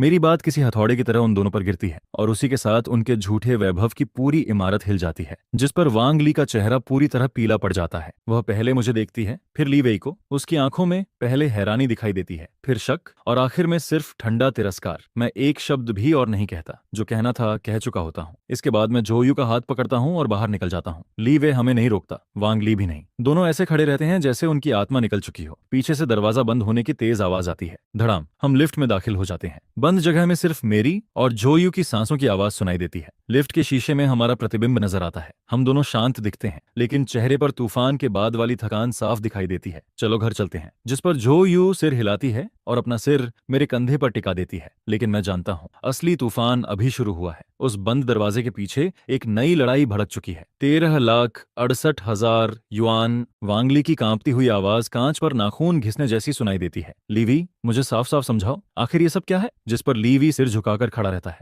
वह वांगले की तरफ देखने की भी हिम्मत नहीं कर पाता। वो माँ ने कहा था कि बड़े भैया का पैसा वैसे भी सेविंग के लिए ही है। चटाक। एक जोरदार थप्पड़ पूरे कमरे में गूंज जाता है, जिस पर वांगले का हाथ हल्का सा कांप रहा होता है। तुम्हारी माँ ने कहा था, तो अगर वो तुम्हें चोरी करने को कहती तब भी तुम चोरी करते? यह सुनकर लीवी अपना गाल पकड़ लेता है और आखिरकार फट पड़ता है। मैंने अपने बड़े भाई के थोड़े पैसे ही तो खर्च किए हैं। थोड़े पैसे? वांगले ठंडी हंसी हंसती है। 1 मिलियन युआन से ज्यादा को तुम थोड़े पैसे कहते हो? लीवी, तुम्हें पता भी है इसका मतलब क्या है? जिस पर वह पूरे घर की तरफ उंगली कर देती है। इसका मतलब है कि जिस घर में हम अभी खड़े हैं वह चोरी के पैसों से खरीदा गया है। हमारी कार चोरी के पैसों से खरीदी गई है। यहाँ तक कि मेरी उंगली में जो डायमंड रिंग है वह भी चोरी के पैसों से खरीदी गई है। उसकी आवाज और ठंडी होती जाती है। वांगले किसी मेहनती और जिम्मेदार आदमी से शादी करना चाहती है, किसी ऐसे परजीवी से नहीं जो अपने बड़े भाई का खून चूस कर जिंदा रहता हो। उसका हर शब्द सीधे लीवी के दिल में घुसता है, जिस पर उसका चेहरा लाल से सफेद और फिर सफेद से राख जैसा पड़ जाता है। तुम मेरे बारे में ऐसा कैसे कह सकती हो? क्या मैंने गलत कहा? वांगले उसे घूरते हुए जवाब देती है। क्या तुम्हें लगता है मुझे कुछ पता नहीं था? तुम्हारी सैलरी सिर्फ 8,000 युआन महीना है। तुम घर की डाउन पेमेंट और रेनोवेशन का खर्च कैसे उठा सकते थे? मैं हमेशा सोचती थी कि ये दोनों बुजुर्गों की बचत होगी, लेकिन मुझे क्या पता था कि पूरा परिवार मिलकर चोरी कर रहा है। इसके बाद वह एक गहरी सांस लेती है। अब उसकी आंखों में सिर्फ बेरुखी बची होती है। सुन लो लीवी, मुझे फर्क नहीं पड़ता तुम कैसे करते हो। 1 हफ्ते के अंदर अगर तुम वो पैसा वापस नहीं कर पाए तो हम तुरंत ब्रेकअप कर देंगे। शादी कैंसिल। मैं ऐसी बेइज्जती कभी बर्दाश्त नहीं करूंगी। यह कहकर वह मुड़ती है और सीधे बेडरूम में चली जाती है। धड़ाम। दरवाजा जोर से बंद हो जाता है। अब पूरे लिविंग रूम में सिर्फ लीवी अकेला खड़ा रहता है। उसका गाल दर्द कर रहा होता है, लेकिन उसका दिल उससे भी ज्यादा दर्द में होता है, क्योंकि वह जानता है कि वांगले मजाक नहीं कर रही। अगर पैसा वापस नहीं हुआ तो शादी सच में खत्म हो जाएगी। जिस पर वह कांपते हाथों से फोन निकालता है और उस इंसान को कॉल करता है जिसने उसे इस मुसीबत में डाला था। वही इंसान जो शायद उसे बाहर भी निकाल सकता था। फोन जुड़ते ही वह रोने लगता है। माँ, बड़ी मुसीबत हो गई। उधर लियू मेई भी घर में बेचैन बैठी होती है। पूरी दोपहर वह लीवी के फोन का इंतजार करती रहती है। उसके हिसाब से मैंने जो किया था वह सिर्फ गुस्से में लिया गया फैसला था। उसे पूरा भरोसा था कि जब मेरा गुस्सा शांत होगा तो खून का रिश्ता फिर जीत जाएगा। उसने तो पहले से बहाने भी सोच रखे थे। अगर मैं झुक जाता तो वह भी थोड़ा नरम पड़ जाती और कहती कि बाद में धीरे धीरे जोयू को पैसे वापस कर दिए जाएंगे। लेकिन तभी लीवी का रोता हुआ फोन आता है। क्या हुआ? रो क्यों रहा है निकम्मे कहीं के? लियू मेई जोर से डांटती है, लेकिन अंदर ही अंदर वह खुद घबराई हुई होती है। जिस पर लीवी अभी अभी हुई सारी बातें बताना शुरू कर देता है। वह थोड़ा नमक मिर्च लगाकर पूरी कहानी सुनाता है, खासकर मेरे सख्त रवैये और वांगले के ब्रेकअप वाले अल्टीमेटम पर ज्यादा जोर देता है। माँ, घर की डाउन पेमेंट, रेनोवेशन, कार सब बड़े भैया के पैसों से खरीदे गए हैं। अगर वह कोर्ट चले गए तो क्या ये सब वापस ले लिया जाएगा? तो फिर मेरे पास कुछ भी नहीं बचेगा। फोन के उस पार उसकी घबराहट साफ सुनाई देती है, जिस पर लियू मेई का दिल धीरे धीरे डूबने लगता है। उसे जिस बात का सबसे ज्यादा डर था, आखिर वही हो गया। उसका हमेशा आज्ञाकारी बेटा इस बार सच में उसके खिलाफ खड़ा हो गया था। घबराने की जरूरत नहीं है, वह तुरंत खुद को संभालती है। अभी आसमान नहीं टूट पड़ा। इसके बाद वह तेजी से कोई रास्ता सोचने लगती है। पैसा वापस करना नामुमकिन। 1 मिलियन से ज्यादा युआन तो पहले ही घर, कार और लीवी की इज्जत में बदल चुके थे। वह पैसा वापस नहीं निकाला जा सकता था। जिस पर उसके दिमाग में एक नया प्लान आता है। अगर प्यार से काम नहीं बनता तो दबाव से बनाना होगा। सुनो, तुम अभी वांगले के पास मत जाना, लियू मेई धीरे से कहती है। ये मामला अब मुझ पर छोड़ दो। तुम्हारे भाई को मैं अच्छी तरह जानती हूँ। वह बाहर से कितना भी सख्त दिखे, लेकिन उसका सबसे बड़ा वीक पॉइंट है परिवार। वह माँ बाप और रिश्तों को बहुत महत्व देता है। माँ, आपका मतलब क्या है? पा है। जिस पर लियू मेई के होंठों पर एक चालाक मुस्कान आ जाती है। वह हमसे रिश्ता तोड़ना चाहता है ना? एक बाहरी औरत के लिए अपनी माँ और भाई को छोड़ना चाहता है ना? ठीक है, तो मैं उसे दिखाऊंगी कि परिवार छोड़ने की कीमत क्या होती है। मैं पूरे खानदान को उसके खिलाफ कर दूंगी। मैं सबको बता दूंगी कि वह कितना बड़ा नालायक बेटा है। मैं उसे पूरे परिवार में सिर उठाने लायक नहीं छोड़ूंगी। यह एक इमोशनल ब्लैकमेल होता है, रिश्तों और परंपराओं से बुना हुआ एक ऐसा जाल जिसमें मैं पूरी जिंदगी फंसा रह सकता था। माँ, क्या यह सच में काम करेगा? लीवी हिचकिचाते हुए पूछता है। काम करेगा या नहीं, कोशिश करके देख लेते हैं। तुम बस इंतजार करो। मैं अभी बड़े भाई साहब, छोटी बहन और दादा दादी सबको फोन करती हूँ। कल दादाजी के घर फैमिली मीटिंग होगी। मुझे यकीन है सब बड़े बुजुर्गों के सामने वह इतना घमंडी नहीं बन पाएगा। फोन काटते ही लियू मेई तुरंत कॉन्टैक्ट लिस्ट खोल लेती है और पहला नंबर मिलाती है। जैसे ही कॉल कनेक्ट होता है, उसकी आवाज अचानक दुख और बेबसी से भर जाती है। हेलो बड़े भैया, मैं लियू मेई बोल रही हूँ। आपको मेरी मदद करनी होगी। लिहाओ मुझे जीते जी मार डालना चाहता है और इसी तरह मेरे खिलाफ सावधानी से रची गई एक पारिवारिक अदालत का पर्दा उठ जाता है। लेकिन मुझे इस बारे में कुछ भी पता नहीं होता। उसी रात मैं और जो यू डिनर खत्म ही करते हैं कि मेरा फोन बज उठता है। एक अजनबी लैंडलाइन नंबर। मैं कॉल रिसीव करता हूँ। हेलो शाओ हाओ। फोन के दूसरी तरफ से एक बूढ़ी लेकिन अधिकारपूर्ण आवाज आती है। दादाजी, मैं थोड़ा हैरान हो जाता हूँ। कल सुबह 10 बजे मेरे घर आना। उनकी आवाज आदेश जैसी होती है, जिसे मना करना लगभग नामुमकिन होता है। जोयू को भी साथ लेकर आना। तुम्हारी माँ और भाई भी आएंगे। घर के सारे बड़े लोग मौजूद रहेंगे। तुम दोनों भाइयों का मामला सबके सामने साफ किया जाएगा। इतना कहकर दादाजी फोन काट देते हैं। मैं फोन हाथ में लिए वहीं खड़ा रह जाता हूँ, जिस पर मैं जोयू की तरफ देखता हूँ। उसका चेहरा हमेशा की तरह शांत रहता है, लेकिन हम दोनों समझ चुके होते हैं कि यह कोई सामान्य फैमिली मीटिंग नहीं है। वह धीरे से सिर्फ 3 शब्द कहती है। होंगमैन बैंक्वेट, यानी एक जाल। अगली सुबह 9:30 बजे मैं और जोयू दादाजी के घर पहुंचते हैं। यह वही पुरानी कॉलोनी होती है जिसमें मेरी पूरी बचपन की यादें बसी होती हैं। एक ऐसी जगह जिसे मैं हमेशा अपना सबसे सुरक्षित ठिकाना मानता था। लेकिन आज मुझे ऐसा महसूस होता है जैसे मैं किसी अदालत में पेश होने जा रहा हूँ। रास्ते भर जोयू बहुत शांत रहती है। उसके चेहरे पर कोई भावना दिखाई नहीं देती, लेकिन जब मैं उसका हाथ पकड़ता हूँ तो उसकी हथेली से आती दृढ़ता मुझे साफ महसूस होती है। डरो मत। वह उल्टा मुझे दिलासा देती है। डरने वाले हम नहीं हैं। इसके बाद हम दोनों साथ साथ सीढ़ियां चढ़ते हैं। दरवाजा आधा खुला होता है। अंदर से धीमी आवाजें और मेरी माँ के सिसकने की आवाज सुनाई देती है। मैं गहरी सांस लेता हूँ और दरवाजा खोलकर अंदर कदम रखता हूँ। पूरा लिविंग रूम लोगों से भरा होता है। दादा दादी सबसे आगे बैठे होते हैं। उनके चेहरे गंभीर दिखाई देते हैं। बड़े चाचा, छोटी बुआ और कई दूसरे रिश्तेदार भी वहां मौजूद होते हैं। सब लोग 2 कतारों में बैठे होते हैं, जिस पर पूरा माहौल किसी फैमिली मीटिंग से ज्यादा एक अदालत जैसा महसूस होता है। और मैं जान जाता हूँ असली मुकाबला अब शुरू होने वाला है। और मेरी माँ, लियू मै और लीवी एक छोटी सी बेंच पर बैठे हुए होते हैं। माँ की आंखें रो रो कर सूज चुकी होती हैं और वह टिश्यू से अपने आंसू पोंछ रही होती हैं। वहीं लीवी सिर झुकाए बेहद उदास और टूटा हुआ सा बैठा होता है। जैसे ही हम अंदर आते हैं, पूरे कमरे की आवाजें अचानक थम जाती हैं, जिस पर वहां मौजूद दर्जन भर लोगों की नजरें एक साथ हमारी तरफ मुड़ जाती हैं। ऐसा लगता है जैसे गुनहगार हम हों, जिन्होंने कोई बहुत बड़ा अपराध कर दिया हो। आ गए तुम लोग? जिस पर दादाजी अपने हाथ में पकड़ी छड़ी को जमीन पर ठक ठक करते हैं और उससे एक भारी आवाज गूंजती है। फिर वह कमरे के बीचों बीच इशारा करते हैं, जहां पहले से हमारे लिए 2 कुर्सियां रखी हुई होती हैं। वे कुर्सियां बाकी सभी लोगों के सामने होती हैं, बिल्कुल ऐसे जैसे किसी फैसले का इंतजार कर रहे 2 अपराधियों के लिए रखी गई हों। मैं और चू न्यूएत एक दूसरे की तरफ देखते हैं और फिर शांति से जाकर उन कुर्सियों पर बैठ जाते हैं। इसके बाद दादाजी पूरे कमरे पर नजर घुमाते हैं और धीरे से बोलना शुरू करते हैं। अब सब लोग आ चुके हैं। आज मैंने सबको यहाँ किसी और वजह से नहीं बुलाया, सिर्फ इन दोनों भाइयों के मामले की वजह से। जिस पर वह पहले मेरी तरफ देखते हैं, फिर लीवी की तरफ। ट्यूएओ। इसके बाद उनकी नजर सीधे मेरे चेहरे पर टिक जाती है। तुम्हारी माँ कहती है कि तुम अपने छोटे भाई से रिश्ता तोड़ना चाहते हो और उसे कोर्ट तक घसीटना चाहते हो। वह कहती है कि तुमने इस परिवार के लिए इतनी मेहनत की, लेकिन तुम्हारा भाई बस थोड़ा सा पैसा खर्च करता है और तुम उसे भी बर्दाश्त नहीं कर पाए। और वह यह भी कहती है कि यह सब चुन्युएत की भड़काने की वजह से हो रहा है। क्या यह सच है? उनकी आवाज ऊंची नहीं होती, लेकिन हर शब्द ऐसा लगता है जैसे हजारों किलो वजन लिए हुए हो। साफ था कि वह पहले से ही मुझे दोषी मान चुके होते हैं, लेकिन मैं कुछ बोल पाता उससे पहले ही माँ का रोना शुरू हो जाता है। पिताजी, आप उससे मत पूछिए। जिस पर वह जोर जोर से रोने लगती है। गलती मेरी है, मैं ही निकम्मी माँ हूँ। मुझे अपने बेटे के लिए पैसे बचाने के बारे में नहीं सोचना चाहिए था। मुझे छोटे बेटे की मदद नहीं करनी चाहिए थी।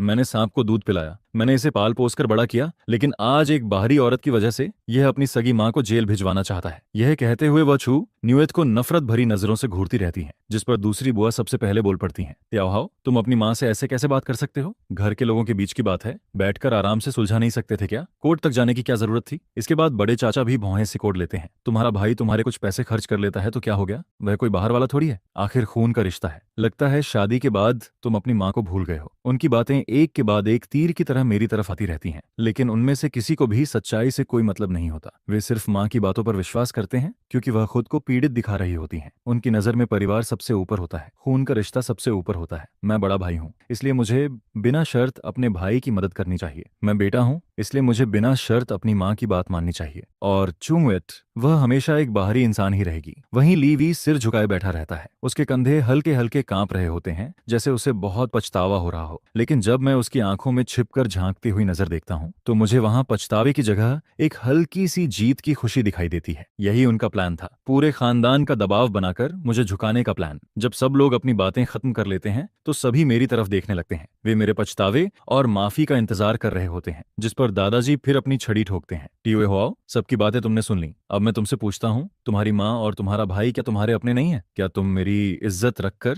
और अपने पूर्वजों की इज्जत रखकर यह मामला यहीं खत्म नहीं कर सकते? उनकी नजरें मुझ पर जमी रहती हैं। वह नजर किसी विरोध की इजाजत नहीं देती। जो रिकॉर्डिंग और बैंक स्टेटमेंट तुम्हारे पास हैं, उन्हें अभी सबके सामने निकालो, उन्हें डिलीट करो, फिर अपनी माँ और भाई से माफी मांग लो। इसके बाद हम सब पहले की तरह एक परिवार रहेंगे। मैं दादाजी के गंभीर चेहरे को देखता हूँ। उनकी बातें किसी आखिरी फरमान की तरह सुनाई देती हैं, जिसमें मेरे लिए सिर्फ एक ही रास्ता छोड़ा गया होता है, आज्ञा मानने का। पूरा कमरा इतना शांत हो जाता है कि जैसे वहां गिरती हुई सुई की आवाज भी सुनाई दे सकती हो। सभी लोग मुझे घूर रहे होते हैं। वे ऐसे लग रहे होते हैं जैसे गिद्धों का झुंड हो जो मेरे सिर झुकाने का इंतजार कर रहा हो ताकि मेरी आखिरी इज्जत भी नोच सके। माँ का रोना अब धीरे धीरे कम हो चुका होता है और उसकी जगह संतुष्टि भरी सिसकियां ले चुकी होती हैं। वहीं लीवी भी थोड़ा सिर उठाता है, जिसके होंठों पर एक मुश्किल से दिखाई देने वाली मुस्कान उभरती है। उन लोगों को लगता है कि वे जीत चुके हैं, कम से कम वे ऐसा ही सोच रहे होते हैं। लेकिन उसी जानलेवा खामोशी के बीच मैं अचानक हंस पड़ता हूँ, जिस पर दादाजी की भौहें कसकर सिकुड़ जाती हैं। तुम हंस क्यों रहे हो? उनकी आवाज में साफ नाराजगी सुनाई देती है, लेकिन मैं कोई जवाब नहीं देता। मैं धीरे धीरे अपनी जगह से खड़ा हो जाता हूँ, जिस पर चू न्यूयत भी मेरे साथ खड़ी हो जाती है। वह मेरे बिल्कुल पास आकर खड़ी होती है, कंधे से कंधा मिलाकर। इसके बाद मैं अपनी जेब से फोन निकालता हूँ और सबके सामने प्ले बटन दबा देता हूँ। अगले ही पल एक बेहद तीखी, कड़वी और सबको पहचान में आने वाली महिला की आवाज पूरे कमरे में गूंज उठती है। मैंने उसे 300 युआन दिए, यही बहुत है। क्या वह इतनी हिम्मत करती है कि ली हाउ से शिकायत करे कि पैसे कम है? मैं बता रही हूँ चुन्यूएत, हमारे लिए परिवार का पैसा हवा से नहीं आता। रिकॉर्डिंग बजते ही पूरा कमरा पत्थर की तरह शांत हो जाता है, जिस पर माँ का चेहरा पल भर में सफेद पड़ जाता है। वह अविश्वास से मेरे फोन को घूरती रहती हैं, जैसे कोई भूत देख लिया हो। इसके बाद रिकॉर्डिंग आगे बढ़ती है। मेरी गुस्से भरी आवाज सुनाई देती है, 300 युआन? यही वो 30,000 युआन हैं जिनकी बात आप कर रही थी? फिर माँ की सफाई देने वाली आवाज आती है, मैं हर महीने उसे 30,000 देती हूँ। अगर वह कुछ ही दिनों में सब खर्च कर देती है तो मैं क्या करूँ? जिस पर रिकॉर्डिंग में मेरी आवाज और सख्त हो जाती है, तो बाकी 29,700 युआन कहाँ गए? पैसे कहाँ हैं? इसके जवाब में माँ कहती हैं, मैंने वो पैसे तुम लोगों के लिए बचाकर रखे थे, तुम लोगों की भलाई के लिए। मैं तुरंत पूछता हूँ, बचाकर रखे थे या फिर लीवी के कार्ड में डाल दिए थे? और यही सबसे अहम लाइन होती है। पूरा कमरा सांस रोककर सुन रहा होता है। फिर रिकॉर्डिंग में माँ की घबराई हुई आवाज सुनाई देती है, तो तुम्हें कैसे पता? बस यही एक सवाल किसी भी सफाई से ज्यादा ताकतवर साबित हो जाता है। यही सबसे बड़ा सबूत बन जाता है, जिस पर लीवी के चेहरे का सारा खून उड़ जाता है। उसका शरीर ढीला पड़ जाता है और वह कुर्सी पर धंस जाता है। माँ का पूरा शरीर कांपने लगता है, उनके होंठ हिलते रहते हैं, लेकिन कोई शब्द बाहर नहीं निकल पाता। रिकॉर्डिंग खत्म होते ही मैं फोन बंद करता हूँ और वापस जेब में रख लेता हूँ। मैं कुछ नहीं कहता, बस ठंडी नजरों से वहां बैठे हर इंसान को देखता हूँ। आखिर में मेरी नजर दादाजी पर जाकर रुकती है। उनका हाथ छड़ी को इतनी जोर से पकड़े होता है कि नसें तक उभर आती हैं। वह मुंह खोलते हैं, लेकिन एक शब्द भी नहीं बोल पाते। पूरे खानदान की तथाकथित इज्जत और न्याय इस छोटी सी रिकॉर्डिंग के सामने चकनाचूर हो चुका होता है। जो कमरा कुछ देर पहले शोर से भरा हुआ था, अब वहां ऐसी खामोशी छा जाती है कि लोगों की धड़कनें तक सुनाई देने लगती हैं। कोई कुछ नहीं बोलता, क्योंकि अब किसी के पास कहने के लिए कुछ बचा ही नहीं होता। सच्चाई एक जोरदार थप्पड़ बनकर सबके चेहरों पर पड़ चुकी होती है और वह थप्पड़ बुरी तरह दर्द दे रहा होता है। अचानक माँ अपनी कुर्सी से उछलकर खड़ी हो जाती हैं। उनकी हालत किसी पागल इंसान जैसी दिखाई देती है। बाल बिखरे हुए होते हैं और चेहरा बेहद डरावना लग रहा होता है, लेकिन वह ना मुझे देखती हैं न किसी रिश्तेदार को। उनकी आंखें सीधे चू न्यूयत पर जाकर टिक जाती हैं और वह नजर ऐसी होती है जैसे वह उसे जिंदा निगल जाना चाहती हो। तू ही है, सब तेरी वजह से हुआ है, बदनसीब औरत। जिस जिस पर माँ अचानक पागलों की तरह चीखते हुए छू न्यूयत की तरफ झपट पड़ती हैं। तूने मुझे फंसाया है, तूने ही मेरे खिलाफ साजिश रची है, मैं आज तुझे मार डालूंगी, इस घर को बर्बाद करने वाली लोमड़ी। लेकिन मुझे पहले से अंदाजा था कि वह ऐसा कुछ कर सकती हैं, जिस पर मैं तुरंत एक कदम आगे बढ़ जाता हूँ और छू न्यूयत के सामने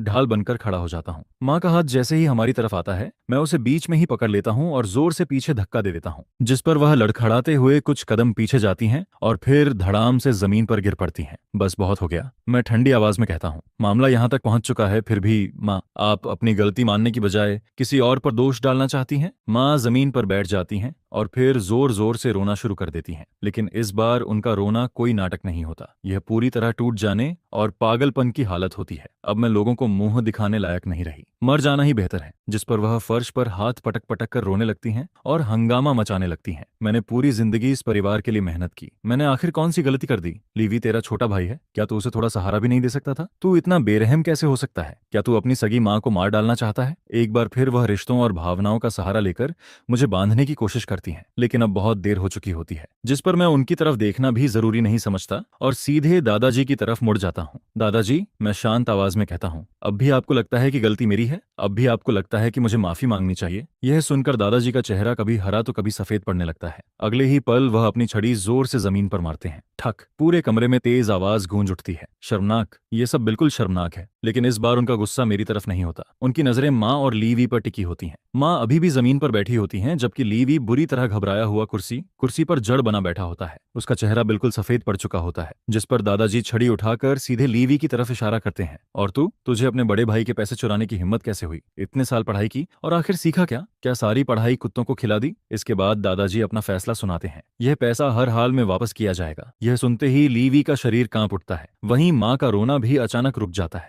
नहीं, वह जोर से चिल्लाती हैं, हम वापस नहीं कर सकते। वह पैसा घर और कार खरीदने में लग चुका है, अब कहां से लाएं इतना पैसा? लेकिन दादाजी का रवैया बिल्कुल सख्त होता है। तो घर बेचो, कार बेचो, लेकिन पैसा वापस करना ही होगा। मैं यह पूरा तमाशा देखता रहता हूँ, लेकिन अजीब बात यह होती है कि मेरे अंदर जीत की कोई खुशी नहीं होती, क्योंकि मुझे दादाजी के न्याय की जरूरत ही नहीं थी। मुझे चाहिए था एक पूरी आजादी, एक पूरी मुक्ति। जिस पर मैं धीरे से बोलता हूँ, इसकी जरूरत नहीं है। मेरी बात सुनकर कमरे में मौजूद सभी लोग मेरी तरफ देखने लगते हैं। मैं शांत स्वर में आगे कहता हूँ, यह पैसा लौटाए या न लौटाए, अब इससे किसी और का कोई लेना देना नहीं है। यह मामला सिर्फ मेरे और इसके बीच का है, और अब इसे कानून तय करेगा। मैं कुछ पल रुकता हूँ, फिर वहां मौजूद हर इंसान की तरफ नजर घुमाता हूँ। इसके बाद मैं साफ साफ कहता हूँ, आज से मैं और चुंगवेट अब सभी लोगों से हर रिश्ता खत्म करते हैं। दादा दादी, चाचा चाची, बुआ, इन सभी रिश्तों का आज यही अंत होता है। आज के बाद हम सिर्फ अजनबी होंगे। मेरी बात खत्म होते ही पूरे कमरे में सन्नाटा छा जाता है, लेकिन मैं किसी का चेहरा देखने के लिए भी नहीं रुकता। मैं चू न्यूयत का हाथ पकड़ लेता हूँ, चलो, जिस पर हम दोनों मुड़कर दरवाजे की तरफ बढ़ जाते हैं। पीछे से दादाजी की गुस्से भरी आवाज गूंजती है, नालायक, क्या तू पूरे खानदान से रिश्ता तोड़ना चाहता है? इसके साथ ही माँ की चीखती हुई आवाज भी सुनाई देती है, लिहाओ, तू नहीं जा सकता। अगर तू चला गया तो मैं क्या करूंगी? लेकिन मैं एक बार भी पीछे मुड़कर नहीं देखता। मैं चू न्यूयत का हाथ मजबूती से पकड़े आगे बढ़ता रहता हूँ। फिर मैं उस भारी लकड़ी के दरवाजे को खोल देता हूँ। दरवाजे के बाहर चमकती हुई धूप हमारा इंतजार कर रही होती है। उसकी गर्म किरणें मेरे और चू न्यूयत के ऊपर पड़ती हैं, और उस पल हमें सिर्फ एक चीज फील होती है, आजादी। घर लौटते समय मैं और चू न्यूयत दोनों चुप रहते हैं,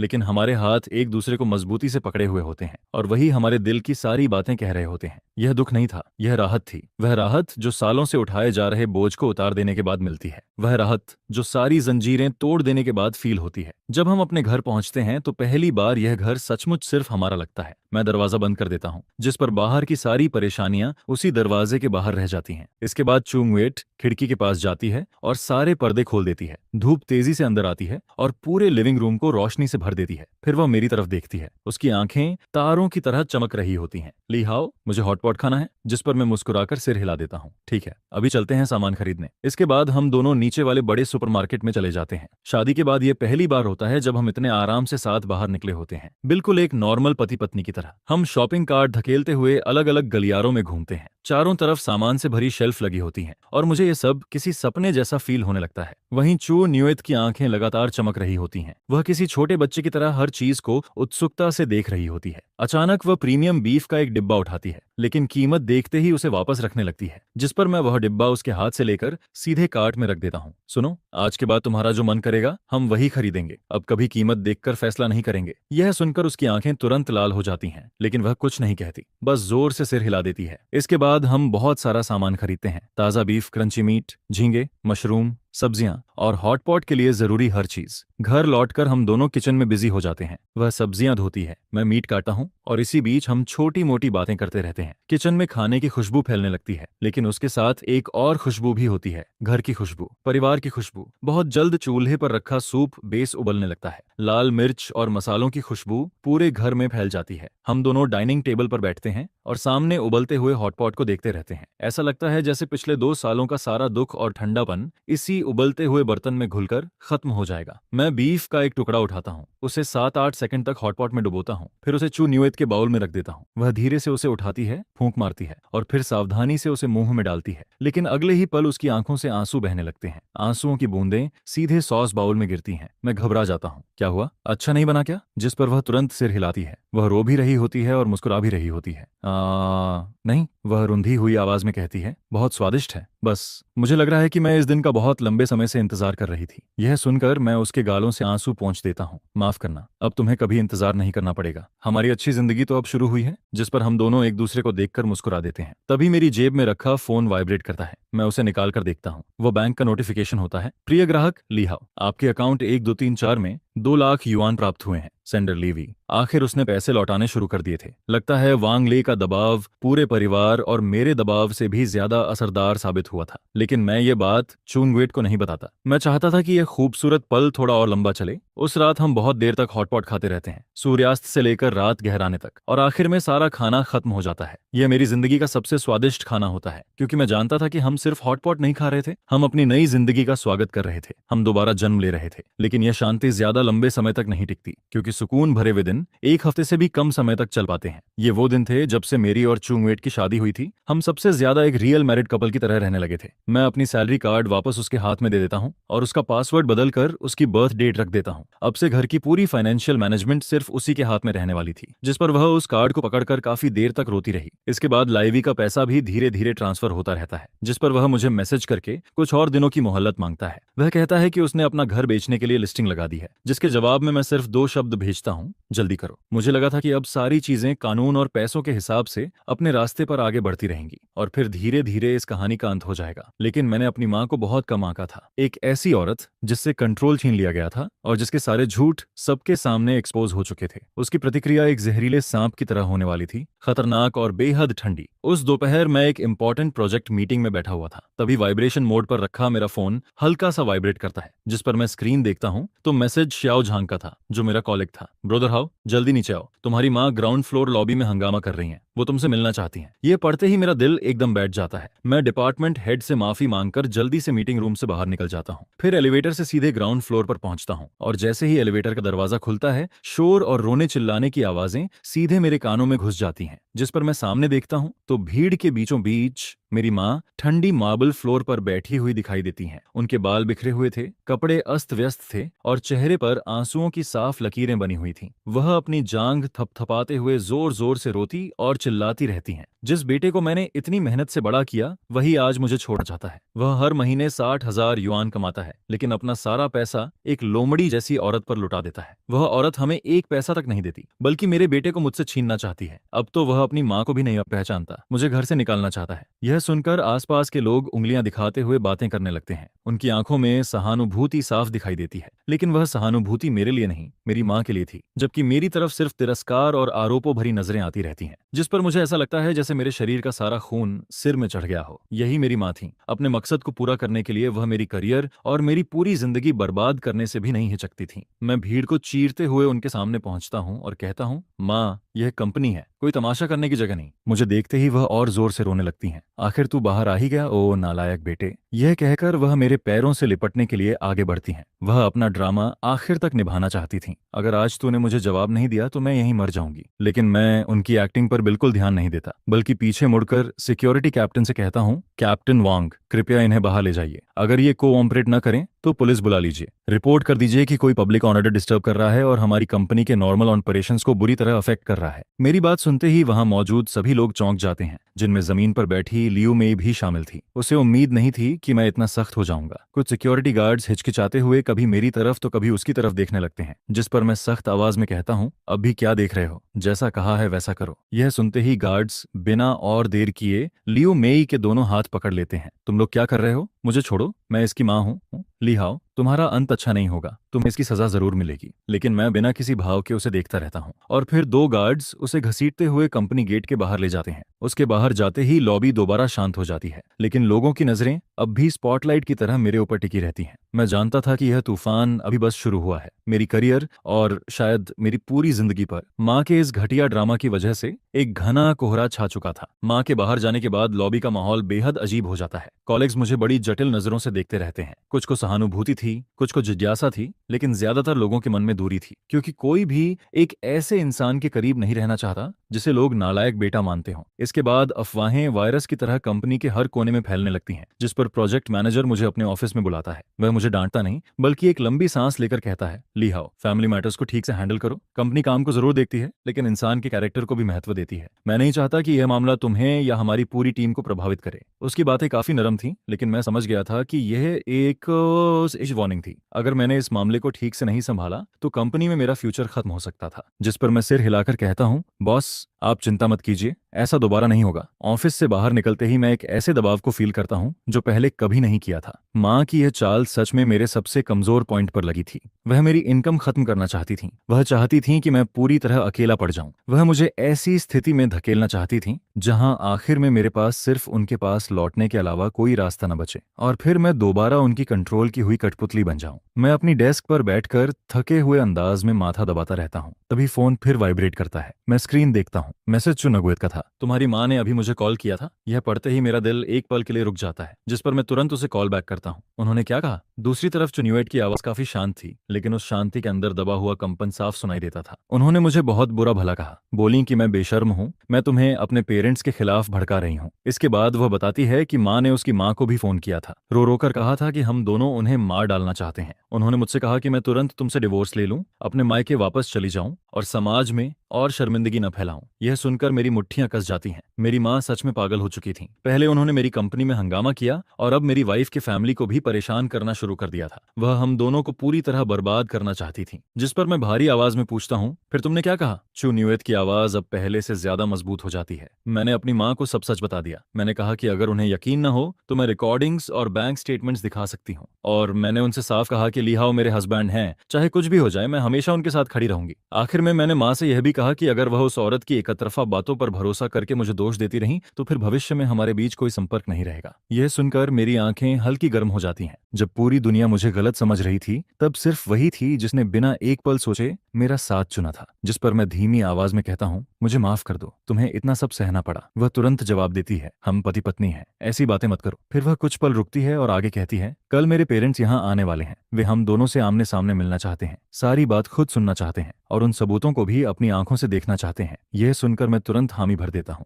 बिल्कुल, यह तो होना ही चाहिए। मुझे हर हाल में उसके पेरेंट्स को एक जवाब देना था। मैं खिड़की के बाहर आती जाती गाड़ियों को देखता रहता हूँ, जबकि मेरे दिल के अंदर सिर्फ ठंडापन भरा हुआ था। मेरी माँ लियू मेई अब अपनी सारी नकली परतें पूरी तरह उतार चुकी थीं। उन्होंने सबसे जहरीला तरीका चुनकर मेरे खिलाफ खुली जंग छेड़ दी थी। उन्हें लगा कि ऐसा करके वह हमें पूरी तरह तोड़ देंगी, लेकिन वह गलत थीं। वह जितना ज्यादा पागलपन दिखाती जा रही थीं, उतना ही ज्यादा मुझे खुद से दूर धकेल रही थीं। और यह लड़ाई मैं हार नहीं सकता था, चू न्यूएट के लिए भी और अपने लिए भी। अगले दिन चू न्यूएट के पेरेंट्स जल्दी जल्दी लिन सिटी से यहाँ पहुंचते हैं। दोनों के चेहरों पर साफ थकान और चिंता दिखाई देती है, जिस पर मैं खुद बस स्टेशन जाकर उनका स्वागत करता हूँ। घर पहुंचने तक चू न्यूएट पहले से चाय बनाकर इंतजार कर रही होती है। जैसे ही वह मॉम डैड कहती है, उसकी आंखें तुरंत लाल हो जाती हैं। सास अपनी बेटी का हाथ पकड़कर उसे ध्यान से देखने लगती हैं, मानो यह जांच रही हो कि उसने सच में कितना दुख सहा है। मैं ज्यादा सफाई नहीं देता, बल्कि अपना फोन और वह छोटी नोटबुक उठाकर टी टेबल पर रख देता हूँ। आप लोग पहले यह देख लीजिए। यह कहकर मैं पूरी रिकॉर्डिंग चला देता हूँ और साथ ही वह नोटबुक भी खोल देता हूँ, जिसमें 300 युआन तक के खर्चों का हिसाब लिखा हुआ था। ससुर अपना रीडिंग ग्लासेस पहनकर नोटबुक देखने लगते हैं, जबकि सास फोन के पास बैठकर रिकॉर्डिंग सुनती रहती हैं। पूरे लिविंग रूम में सिर्फ रिकॉर्डिंग में आती मेरी माँ की कड़वी और जहरीली आवाज गूंज रही थी, और साथ ही नोटबुक के पन्ने पलटने की आवाज सुनाई देती रहती है, जिस पर चू न्यूएट के पेरेंट्स के चेहरे धीरे धीरे बदलने लगते हैं। शुरुआती शक से लेकर हैरानी तक, हैरानी से अविश्वास तक, और आखिर में तब जब उन्होंने अपनी ही कानों से मेरी माँ को यह स्वीकार करते हुए सुन लिया कि सारा पैसा ली वी को दिया गया था। यह सुनते ही ससुर का हाथ नोटबुक पर रुक जाता है। उनका पूरा शरीर गुस्से से कांपने लगता है, जबकि सास के चेहरे पर सिर्फ दर्द और बेबसी दिखाई देती है। वह छू न्यूएत को सीने से लगा लेती हैं और उनकी आंखों से आंसू बहने लगते हैं। मेरी बेवकूफ बेटी, तूने इतना बड़ा दुख अकेले कैसे सह लिया? तूने घर पर एक बार भी क्यों नहीं बताया? यह सुनकर चू न्यूएत माँ के गले लग जाती है और इतने समय से दबे हुए उसके आंसू आखिरकार बाहर निकल आते हैं। जब रिकॉर्डिंग खत्म होती है तब तक पूरा सच सामने आ चुका था। ससुर अपना चश्मा उतारते हैं और लंबी सांस छोड़ते हैं। फिर वह मेरी तरफ देखते हैं। अब उनकी आंखों में कोई शिकायत नहीं थी, सिर्फ अफसोस और दर्द बचा था। शाओहाओ, इस बार गलती हमारी थी, हमने तुम्हें गलत समझ लिया। यह सब तुम्हारे लिए बहुत मुश्किल रहा होगा। जिस पर मैं सिर हिलाते हुए कहता हूँ, डैड, माफी तो मुझे मांगनी चाहिए। मैं चू न्यूएट का ठीक से ख्याल नहीं रख पाया, उसे इतना दर्द सहना पड़ा। अब सारी गलतफहमियां दूर हो चुकी थीं और चू न्यूएट के पेरेंट्स का रवैया भी पूरी तरह बदल जाता है। वह अब डिवोर्स की बात नहीं करते, बल्कि हमारे साथ खड़े हो जाते हैं। ससुर गुस्से में टेबल पर हाथ मारते हुए कहते हैं, यह फैमिली हद से ज्यादा आगे बढ़ गई है। यह पैसा एक एक युआन वापस लेना होगा। इसके बाद वह और गुस्से में कहते हैं, और तुम्हारी माँ, वह कंपनी में जाकर हंगामा करती हैं, तुम्हारी बदनामी करती हैं। हम इसे ऐसे नहीं छोड़ सकते। उसी समय मेरा फोन बजने लगता है। स्क्रीन पर एक अननोन नंबर दिखाई देता है। मैं कुछ पल सोचता हूँ, लेकिन फिर कॉल रिसीव कर लेता हूँ। हेलो, क्या आप लिहाओ बोल रहे हैं? दूसरी तरफ एक युवा महिला की शांत लेकिन जल्दी में लगने वाली आवाज सुनाई देती है। मैं वांग ली हूँ। यह नाम सुनते हैं हिजाब में आपा हूँ। एकदम चौंक जाता हूँ। वह ली वी की फियांस थी। मैं आपसे मिलना चाहती हूँ अभी। इसके बाद मेरी और वांगली की मुलाकात एक शांत कॉफी शॉप में तय होती है। पिछली मुलाकात के मुकाबले वह काफी कमजोर और थकी हुई लग रही थी, लेकिन उसकी आंखों में पहले से ज्यादा दृढ़ता थी। बैठते ही वह सीधे मुद्दे पर आ जाती है।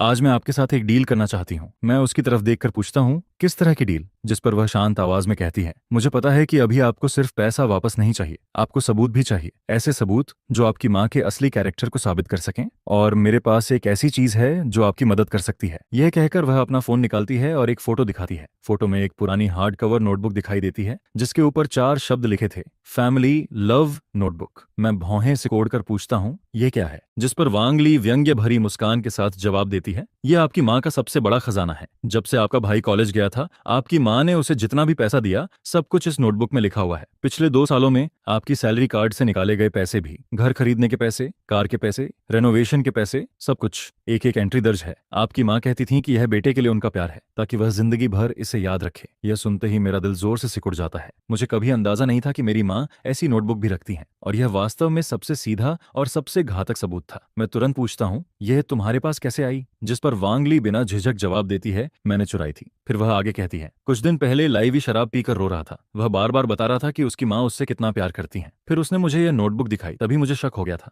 मैं उसकी तरफ देखता हूँ और तुरंत उसकी मंशा समझ जाता हूँ। तुम्हारी शर्त क्या है? जिस पर वांग ली मेरी आंखों में देखते हुए कहती है, बहुत आसान। जब आप 1,36,800 युआन वापस हासिल कर लें, तब आपको एक एग्रीमेंट साइन करना होगा, जिसमें लिखा होगा कि इस मामले में मेरी कोई जिम्मेदारी नहीं है। मेरा और आपके भाई का रिश्ता खत्म हो चुका है। मैं अपनी जिंदगी को आपके फैमिली के दलदल में डूबने नहीं दूंगी। मैं समझ गया था। वह बेहद समझदार थी और जरूरत पड़ने पर उतनी ही निर्दयी भी। वह पहले से अपना बचाव तैयार कर रही थी। जिस पर मैं बिना देर किए कहता हूँ, ठीक है, मैं मानता हूँ। लेकिन वांग ली सिर हिलाती है। सिर्फ मानना काफी नहीं है। नोटबुक अभी भी आपकी माँ के बेडरूम के सेफ में रखी हुई है। मैं उसे बाहर निकालने में आपकी मदद कर सकती हूँ, लेकिन आपको कोऑपरेट करना होगा। और आज रात हमारे पास सबसे अच्छा मौका है। इसके बाद वांग ली अपना पूरा प्लान बताती है। प्लान काफी साहसी था, लेकिन बेहद सावधानी से बनाया गया था। हर बुधवार रात आपके पेरेंट्स कम्युनिटी चेस रूम में मांजोंग खेलने जाते हैं। रात 8 बजे निकलते हैं और 11:30 बजे लौटते हैं। मतलब हमारे पास पूरे 3.5 घंटे होंगे। मैं उसकी तरफ देखकर पूछता हूँ, तुम्हें यह सब इतनी अच्छी तरह कैसे पता है? जिस पर वांग ली बिना किसी भाव के जवाब देती है,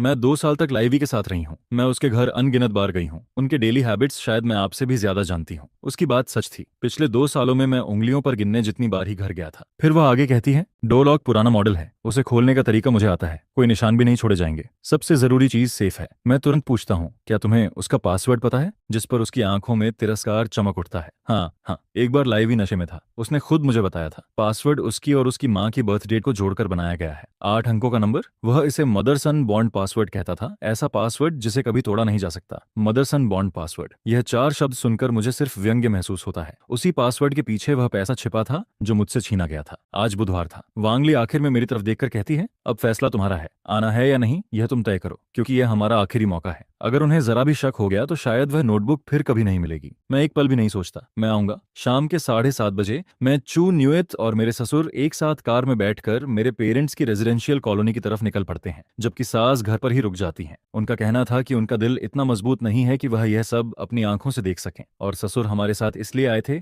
ताकि जरूरत पड़ने पर हमारा हौसला बढ़ा सकें, साथ ही बाहर रहकर बैकअप भी दे सकें। ठीक रात के 8 बजे हम दूर से अपने पेरेंट्स को हंसते बोलते बिल्डिंग के कॉरिडोर से बाहर निकलते हुए देखते हैं, जिस पर वे आराम से चेस रूम की तरफ बढ़ने लगते हैं। उसी समय वांग ली एक दूसरी गली से निकलकर हमारे पास आती है और हल्का सा सिर हिलाकर कहती है, चलो। इसके बाद हम चारों किसी मूवी के सीक्रेट मिशन की तरह आगे बढ़ने लगते हैं। माहौल इतना तनावपूर्ण था कि हर किसी की सांसें तक भारी लग रही थीं। वांग ली सबसे आगे चलती है। वह बड़ी सावधानी से उन जगहों से बचते हुए आगे बढ़ती है जहां कैमरा लगे हुए थे, जिस पर हम बिना किसी परेशानी के उस परिचित दरवाजे तक पहुंच जाते हैं। वांग ली अपनी पॉकेट से एक छोटा सा टूल किट निकालती है। मुझे नहीं पता था कि वह क्या चीज थी, लेकिन मैं सिर्फ इतना देखता हूं कि वह लॉक के साथ कुछ करने लगती है। 1 मिनट भी नहीं बीतता कि अचानक टक की हल्की आवाज आती है और दरवाजा खुल जाता है। घर के अंदर पूरी तरह अंधेरा था, जिस पर वांगली फोन की फ्लैशलाइट ऑन करती है और धीमी आवाज में कहती है, मास्टर बेडरूम की वार्डरोब के अंदर है। हम सब बेहद सावधानी से अंदर कदम रखते हैं। यह वही कमरा था जहां बचपन से लेकर आज तक मैं बहुत कम आया था। वांगली वार्डरोब का दरवाजा खोलती है। कपड़ों के ढेर के नीचे एक ग्रे कलर का सेफ दिखाई देता है। यह देखकर मेरा दिल इतनी तेजी से धड़कने लगता है मानो सीने से बाहर निकल आएगा। वांगली नीचे बैठ जाती है और पासवर्ड डालना शुरू करती है। अंधेरे में उसकी उंगलियां तेजी से कीपैड पर चलती रहती हैं, टिक टिक टिक, और फिर आखिरी डिजिट दबाई जाती है। अचानक सेफ से अनलॉकिंग की साफ आवाज आती है।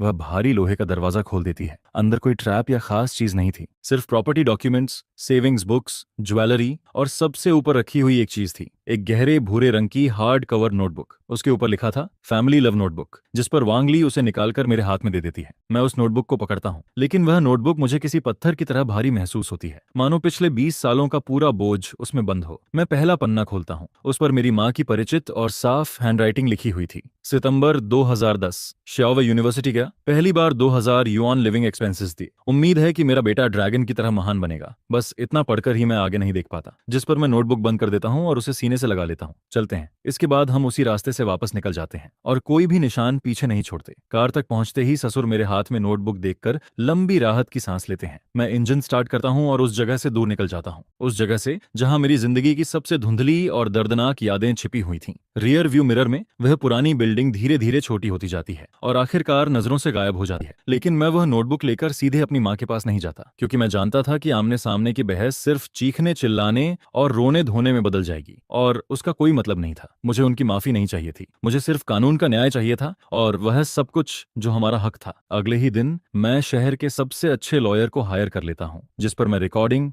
बैंक स्टेटमेंट्स और वह घातक नोटबुक सहित सारे सबूत उसे सौंप देता हूँ। सभी डॉक्यूमेंट्स देखने के बाद लॉयर सिर्फ एक बात कहता है, मिस्टर ली, ये केस हम 100% जीतेंगे। एक हफ्ते बाद मेरी माँ और लाइवी दोनों को कोर्ट समन्स और लॉयर नोटिस मिल जाता है। उस नोटिस के साथ नोटबुक के सबसे महत्वपूर्ण पेजेस की कॉपीज भी भेजी गई थी। सफेद कागज पर काली स्याही से लिखी हुई वे लाइंस और मेरी माँ की परिचित हैंडराइटिंग। यही वह सबूत था जिसे कोई भी झुठला नहीं सकता था। मुझे नहीं पता कि उन दोनों के चेहरे उस समय कैसे रहे होंगे, लेकिन उसी शाम से मेरे पास रिश्तेदारों के कॉल्स आने शुरू हो जाते हैं। कोई समझाने की कोशिश करता है, कोई मुझे गलत ठहराता है और कोई दुख जताता है, लेकिन मैं किसी का कॉल रिसीव नहीं करता। मैं सिर्फ ग्रैंडपा को एक मैसेज भेजता हूँ, फैसले का दिन आ गया है। कोर्ट हियरिंग से पहले मीडिएशन सेशन रखा जाता है। लोकेशन एक लॉ फर्म का मीटिंग रूम था। मैं, चू न्यूएट और हमारा लॉयर एक तरफ बैठे थे, जबकि दूसरी तरफ मेरी माँ, मेरे पिता, लीवी और उनका लॉयर बैठे हुए थे। फैमिली मीटिंग वाली घटना के बाद यह पहली बार था जब हम आमने सामने बैठे थे। मेरी माँ जैसे कई साल बूढ़ी हो चुकी थी। उनका चेहरा थका हुआ था, आंखों में पहले जैसी चालाकी और तीखापन नहीं था, सिर्फ डर और नाराजगी बची हुई थी। लाइवी पूरे समय सिर झुकाकर बैठा रहता है, वह एक बार भी मेरी तरफ देखने की हिम्मत नहीं करता। मेरे पिता, जो हमेशा शांत रहते थे,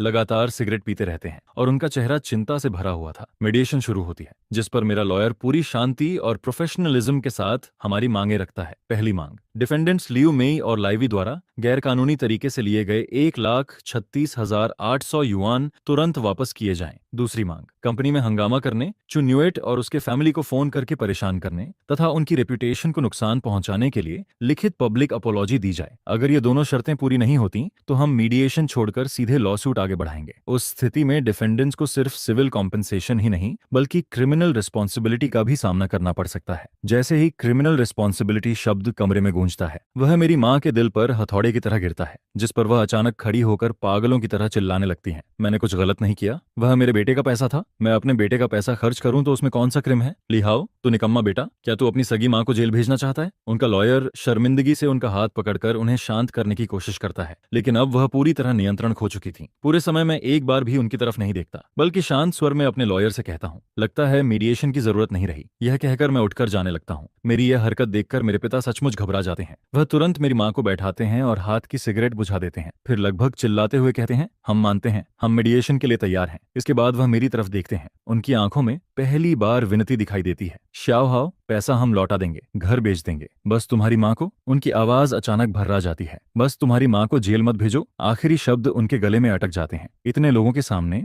एक उम्र दराज आदमी की आंखें लाल हो जाती हैं। मैं रुक जाता हूँ। यह दया नहीं थी, बस एक गहरा दुख था। अगर आज यह दिन देखना ही था तो पहले ऐसा क्यों किया गया? मेरी माँ कुर्सी पर चुपचाप बैठी रहती हैं। अब न वह रोती हैं, न हंगामा करती हैं, मानो उन्होंने अपनी किस्मत स्वीकार कर ली हो। उनकी आंखें पूरी तरह खाली दिखाई देती हैं, जबकि लाइवी और भी ज्यादा सिर झुका लेता है। आखिरकार सेटलमेंट एग्रीमेंट साइन हो जाता है। उन्हें 1 महीने के अंदर घर बेचकर पूरा पैसा लौटाना था और मेरे तथा चू न्यूएट के नाम हैंडराइटन अपोलॉजी लेटर भी देना था। एग्रीमेंट साइन होने के बाद हम लॉ फर्म से बाहर निकलते हैं। बाहर की धूप बेहद खूबसूरत थी। मैं चू न्यूएट की तरफ देखता हूँ और वह भी उसी समय मेरी तरफ देख रही होती है। हम दोनों कुछ नहीं कहते, लेकिन हम दोनों जानते थे कि अंधेरे से भरे हुए दिन आज पूरी तरह खत्म हो चुके थे और हमारी दुनिया में आखिरकार सुबह आ चुकी थी। 3 हफ्ते बाद मेरे बैंक अकाउंट में एक बड़ी रकम ट्रांसफर होती है, ठीक 1,36,800 युआन। उसी दिन एक कुरियर पैकेज भी आता है। उसके अंदर 2 अपॉलॉजी लेटर्स रखे हुए थे, एक मेरी माँ का और दूसरा लाइवी का। उनकी टेढ़ी मेढ़ी हैंडराइटिंग में मजबूरी, नाराजगी और नफरत साफ झलक रही थी, लेकिन मैं उन्हें ध्यान से पढ़ता भी नहीं, जिस पर मैं उन लेटर्स को और उस नोटबुक को एक साथ कूड़ेदान में फेंक देता हूँ, क्योंकि जिंदगी की कुछ चीजों को आखिरकार बंद करके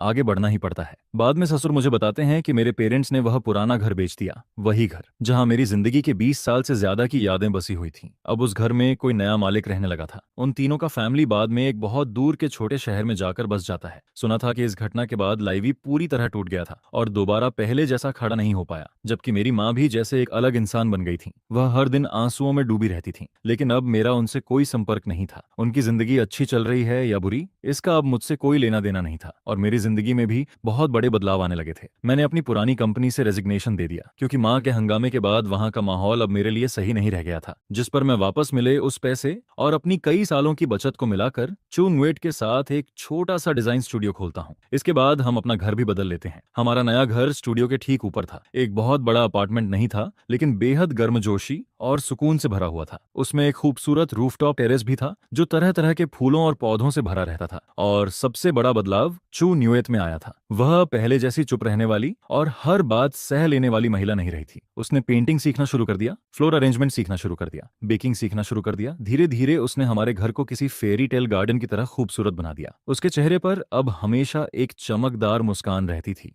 एक ऐसी मुस्कान जो सच में दिल की गहराइयों से निकलती थी। हमारे स्टूडियो का बिजनेस भी धीरे धीरे सही रास्ते पर चलने लगता है। मैं डिजाइन संभालता हूँ और चू न्यूएट ऑपरेशंस और क्लाइंट्स के साथ कम्युनिकेशन संभालती है, जिस पर हम दोनों सबसे बेहतरीन पार्टनर्स बन जाते हैं। सिर्फ बिजनेस में ही नहीं, बल्कि जिंदगी में भी। हर सुबह हम साथ उठते हैं, साथ ब्रेकफास्ट करते हैं, साथ नीचे ऑफिस जाते हैं और कभी कभी किसी छोटे बिजनेस आइडिया पर बहस भी कर लेते हैं। शाम को हम दोनों साथ मार्केट जाते हैं, साथ सब्जियां और ग्रोसरीज खरीदते हैं। चू न्यूएट अक्सर मेरा हाथ पकड़कर चलती रहती है और कभी कभी सिर्फ 1 युआन बचाने के लिए सब्जी वाले से काफी देर तक बार्गेन करती रहती है। उसे ऐसे देखकर मुझे हमेशा हंसी आ जाती है, क्योंकि वह बेहद जिंदा दिल और प्यारी लगती थी। घर लौटने के बाद हम दोनों ओपन किचन में साथ खाना बनाते हैं। बर्तनों की आवाजें और पकते खाने की खुशबू पूरे घर में फैल जाती है, मानो यह किसी फैमिली सिम्फनी की धुन हो। हमारी डाइनिंग टेबल पर अब कभी विनेगर कैबेज या मापो टोफू नहीं आता था। उसकी जगह हमेशा नए नए डिशेस होते थे, जो चू न्यूएट खुद रेसिपी ढूंढकर बनाती थी। गरम गरम breast pork, sweet and sour ribs और कई तरह के स्वादिष्ट डिशेस। वह हमेशा सबसे बड़ा पीस मेरी प्लेट में रख देती और मुस्कुराकर कहती,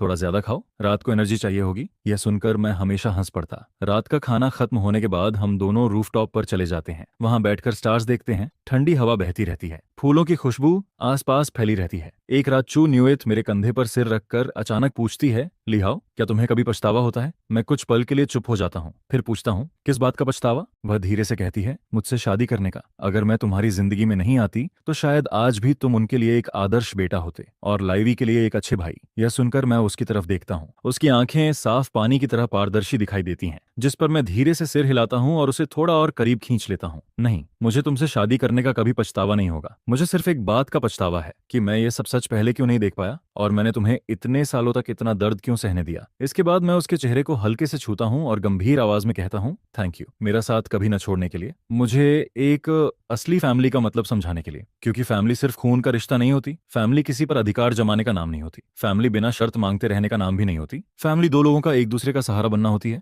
मुश्किल समय में एक दूसरे को समझना और सम्मान देना होती है। और फैमिली, मैं आसमान की तरफ देखकर मुस्कुराता हूँ, फैमिली यही पल है जब मैं और तुम साथ बैठकर इन सितारों को देख रहे हैं। यह सुनकर चू न्यूएत मुस्कुरा देती है। उसकी आंखों के किनारों पर आंसुओं की चमक दिखाई देती है। फिर वह खुद थोड़ा आगे झुकती है और हल्के से मेरे होंठों को चूम लेती है, जिस पर वह धीरे से कहती है, मैं भी तुम्हारा शुक्रिया करती हूँ मेरे हस्बैंड। दूर शहर की रोशनियां चमक रही थीं, आसमान में अनगिनत तारे टिमटिमा रहे थे और उसी पल मुझे एहसास होता है कि हमारी नई जिंदगी की कहानी अभी बस शुरू हुई है। एक ऐसी कहानी जिसके सबसे खूबसूरत चैप्टर्स अभी लिखे जाने बाकी थे।